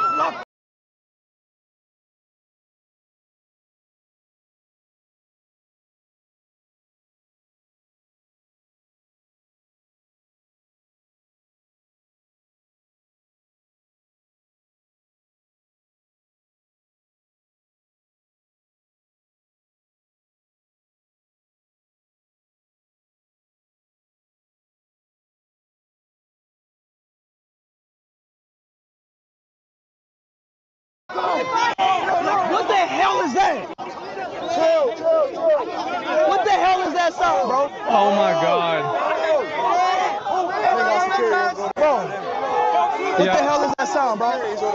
Messi for the win. Why the fuck am I pregnant by Messi, bro? I can't. I'm saying the rest of the team. Who made this shit?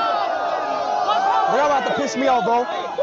Y'all about to piss me off, bro. Real talk, Man. bro. Y'all about to really piss me off with this shit. All right, we're good. This is some wild ass motherfucking shit. The eyes don't match him. I know. This is so fucking funny.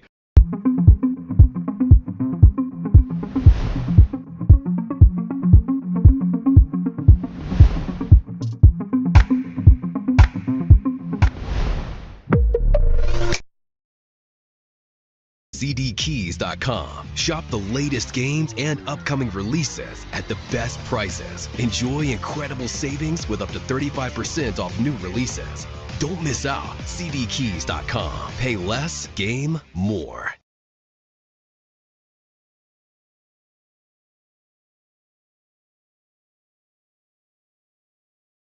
I don't care about your fake and gay stock market collapsing, boomers. You locked me in a decaying comedy block apartment over the flu and cost me my job. I'm nearly 40 in the worst job market ever in a century. Because of your greed and selfishness, I voted for this. I'm 24 and I don't care about 401ks. I mean, I'm going to be honest. Remember what I told you guys the other day about how with the Trump tariffs, people weren't going to care because they don't have stocks and they think it's bullshit? And everybody said there's no way they're going to be thinking this. There's no way they're going to think this. Well, fuck your 401ks, I want my country back.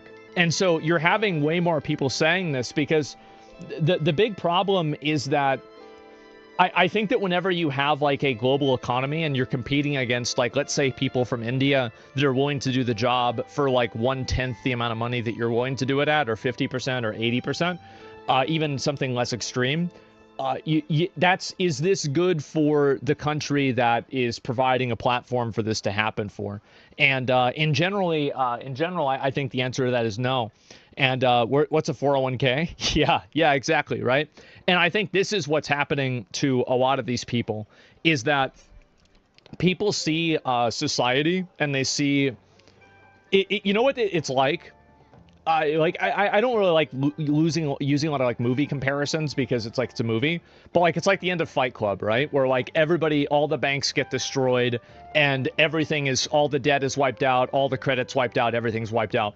The idea that, and why was that so popular among young men? Even then it was. The reason why is that I think that there is a prevailing idea that young men have, that they are born into a rigged system that's actively working against them. And when they see things like, you know, scholarship opportunities for people who have an identity that's different than theirs, like being women or something like that, they kind of are. Well, that's not the point, right? The point is, see, like, it doesn't matter what people, it doesn't matter what's true. It matters what people think is true. And so this is what people think is true. And so, yeah, globalists hate us. Exactly. And so this is the reason why you see so much support for the Trump tariffs. It's because people look at, you know, for example, like if you look at the stock market, let me just pull it up. This is the first graph I can find, right? And so anyway, if you zoom in, let me go back. We'll do like right here. So this is in the last year. So a lot of the gains that happened in the stock market, especially after like in 2020 here, a lot of these gains were amounts of money that were gained inside of the top 1% of the population.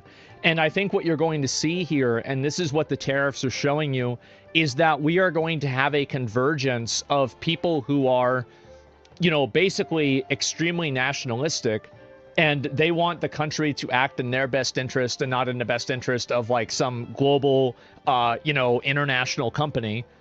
And you're going to see that happen, and you're going to see a convergence of that with like extreme left, like economic policy. And we're already seeing this happening. And so this is the reason why they don't care about the stock market. It's because the stock market represents a bunch of rich people that control everything, who these people look at as the ones who've ruined their lives. So why the fuck would a young guy who doesn't have any stocks, and they feel like they, you know, this is like, if you're a young man, it's hard for you to get a job. There are, you know, systematic ways that you're disenfranchised or denied opportunities. And on like the culture, you know, it seems like it's okay to make fun of young men and other things that are similar to that. No stocks, fuck them. Exactly. They want revenge. Yes, exactly. Rust Belt revenge. That's exactly it. And so this is the reason why you see so many people supporting the Trump tariffs. And this is the part that a lot of people won't say out loud. They want it to go down. They think, fuck these companies, these international companies that are getting rich off of these, you know, like fucking sweatshop laborers, and, you know, they've put Americans out of a job. They want it to go down. Yeah, buy the dip. No, I'm being serious, right? How does this benefit them, though? Because it hurts somebody that they don't like, and that's good enough. See, this is the part that you don't understand, is that when people feel desperate, they'll set somebody else on fire. If people like this feel cold, they're willing to set somebody else on fire to warm themselves up. That's the way it works. And so that's how it happens. It's 40% right. No, and I'm telling you guys, this is what's going to happen. And you're seeing it now. And tariffs happen like this caused the Great Depression. You're right, though. Yeah, but I don't think that these people are already in the Great Depression in their mind. They're already in the Great Depression. They've been in the Great Depression. These are people that have like crushing student aid debt. They have, you know, no real sense of like upward mobility in the society or anything like that.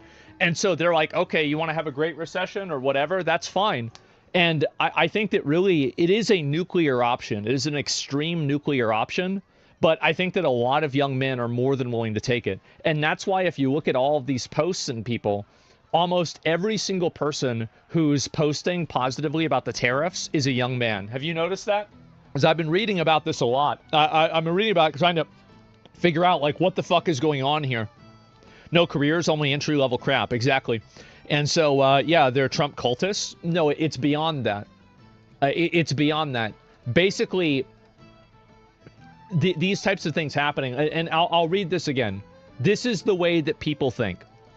I'm 24. I don't care about 401ks. I am still paying off my $10,000 car that I had to buy at 12% interest rate because Biden hiked the rates for first-time buyer rates. I have a $250 a month insurance payment because you let 100 million illegal immigrants drive without licenses. My rent is nearly $2,000 a month because you made it illegal to build and imported millions of foreigners to replace me. So a lot of young guys, they see an old movie, right? And it's like a guy that has just like your traditional everyday job, and he has a wife and kids and a house. And they think about, why can't I have that? And they assume that it's because of these people that have a lot of the wealth. And the fact is that they're right. To a big extent, they're right.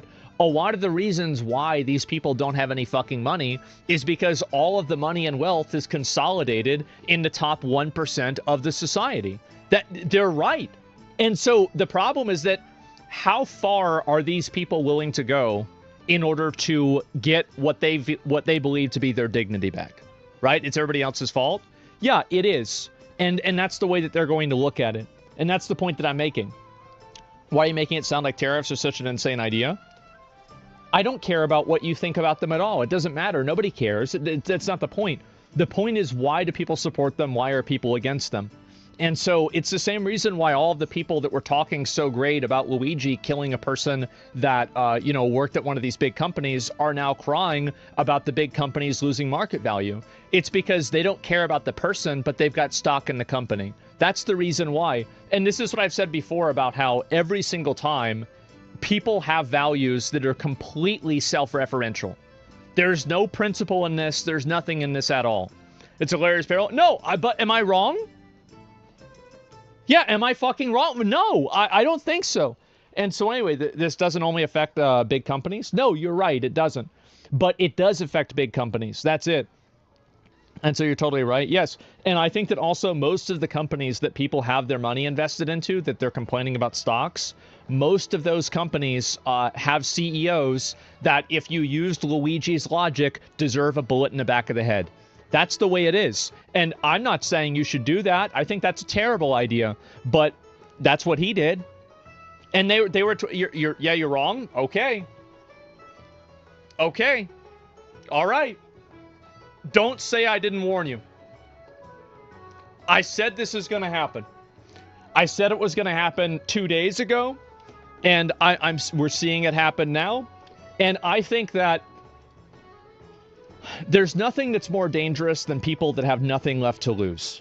And I think that's the reason why so many people are okay with the massive discord and panic that the Trump tariffs create, because they want that.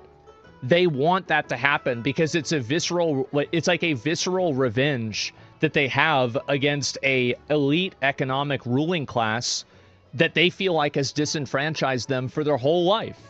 So they don't have any stocks. They don't care about any of this stuff. They want all of this stuff to burn down. It's like, again, it's the end of Fight Club. And you can say that's bad. You're not thinking too much into the future. And I think, yeah, it is short-sighted in a lot of ways. Absolutely. But it doesn't matter what you think. It matters what they think, because they're the ones that are acting on it, not you. So that's it. I'll read a few more of these comments, and we'll talk about the tariffs more. But I spent like probably 2 hours reading posts about this yesterday, and like trying to trying to understand, like, what are people thinking? Like, why is this happening? Why is there such a big disconnect? And that's what I think is going on here. It's long side, exactly. Actually, well, for them, it's not. I understand that you can have, like, a long-term perspective, and I think that moving manufacturing to the U.S. is a good idea, especially as we transition to automation, because if we don't have, local national manufacturing, the U.S. will cease to be a producer in almost anything other than, like, intellectual property. So I think that it's definitely a good decision in some cases to have manufacturing move back over, but this isn't really what people are saying nowadays, right? It's not. They aren't thinking, it's not deep.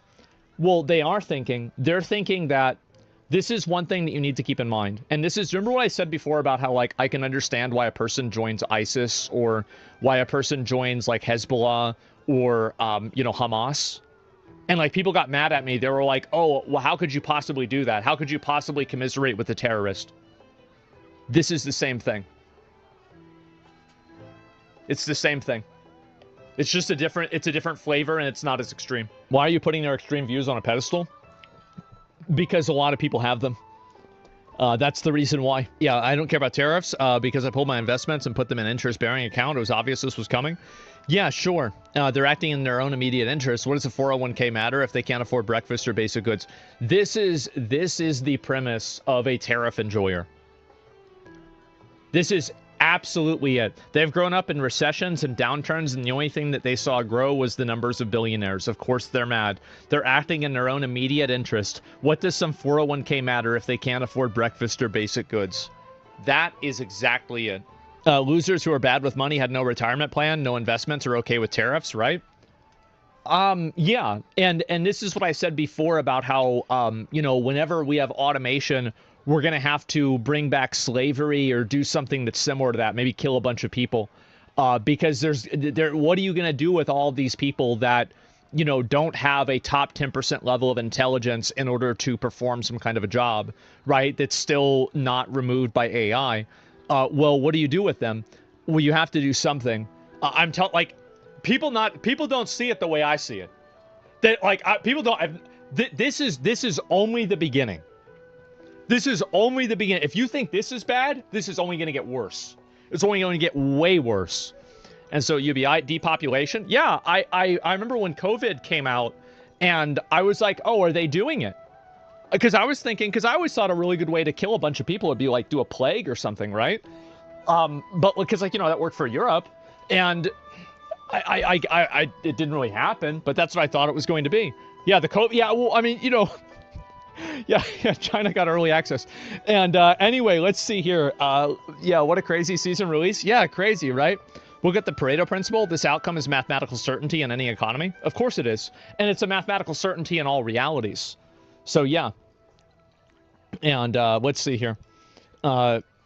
This is... I want to let you know that following since January, acceptable compelled speech, premise of debate, banned for debating. If you want to argue about one of my moderators, listen, my mods are gods, okay? I'm not going to hear any negative complaining about them. If there's an issue, you can bring it to me privately, but you're not going to come into my chat and do some can I speak to the manager bullshit, okay? Like, we're not going to hear it. I don't want to deal with it. If you have an issue, you need to contact me privately and not complain about it in Twitch chat. Okay, that's it. Like, these are my mods. A lot, like, they work for free, basically. I mean, I think I bought a few of them, a couple of things, right? But otherwise, they pretty much do this for fucking free. So you've got to find me a really good reason for me to tell them what they need to do, right? And so anyway, the guy's trying to call me out. The person got banned for supporting a white ethno-state. Well, whatever they got banned for, it's their prerogative for how they want to manage the Discord or whatever other communities. And if you have an issue with it, you can message me privately. But coming into the stream and doing a can I speak to the manager thing, that's not for me, man. I'm not about it. I don't want to hear it. And so, yeah, there you go. Voluntary slaves. Well, no, not exactly. But, anyway, we'll move on and look at this. But that's basically the way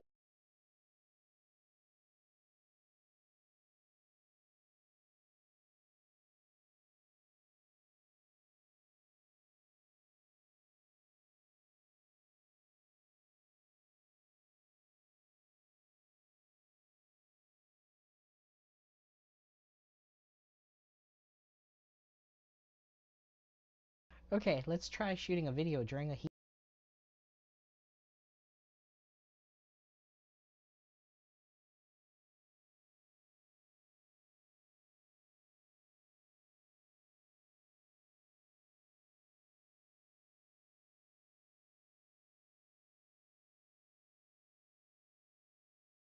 Be the one thing that can change everything.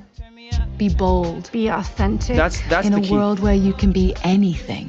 Be One of the things I've struggled with the most as an artist is showing the world who I am. I mean, I know myself. Me and Jed, like we're locked in. We're really, really tight. But communicating that externally, that's always been a challenge for me. And that's why I've been diving deep into branding. And honestly, I should have done it years and years and years ago. But the crazy part is that it's actually been really fun. Like way more fun than I could have ever imagined. So I just started listing my core values, just trying to figure out what really, really matters to me. I asked you on Instagram what emotion you felt while listening to my music, and it was freakishly similar. Here you can see my core values, and here are your responses. There's just no way that was coincidence. You see, I was already doing branding, I just didn't realize it. People were seeing me, but only through the lens that I was letting them see through. And then when I wasn't showing up at all, they received that exact same message. The message I was giving off probably sounded something like, I don't exist, I don't want to be seen, and I don't care. But that couldn't be farther from the truth. The truth is that I care a lot. I just wasn't good at communicating it. I was missing that high level of empathy, the kind that all the great leaders that ever walked this earth seem to have. And honestly, I didn't have a direction. My purpose, it was selfish. All I wanted was the freedom to make music all day. But then I came across this book called Brand Storytelling by Miri Rodriguez. And she said, you need to put your customer at the heart of your brand story. And that's what I realized at the center of my brand was really just me, me, me. So I started asking myself a better question. Who listens to my music and what do they all have in common? And then it hit me. You see, the one thing that I write about over and over and over again is love. And in the deepest part of my soul, I believe that all roads lead to love. And that must be why I keep coming back to it. You see, I've been pushing this message for years, and I just didn't even know. But you did. You were in tune with the why in my songs, not just for the songs themselves. Simon Sinek said, the goal is not to do business with people who need what you have. The goal is to do business with people who believe what you believe. And that completely changed everything. Because when you address the why of what you do, you speak directly to the heart. People don't just buy what you do, they buy why you do it. That's what I was missing.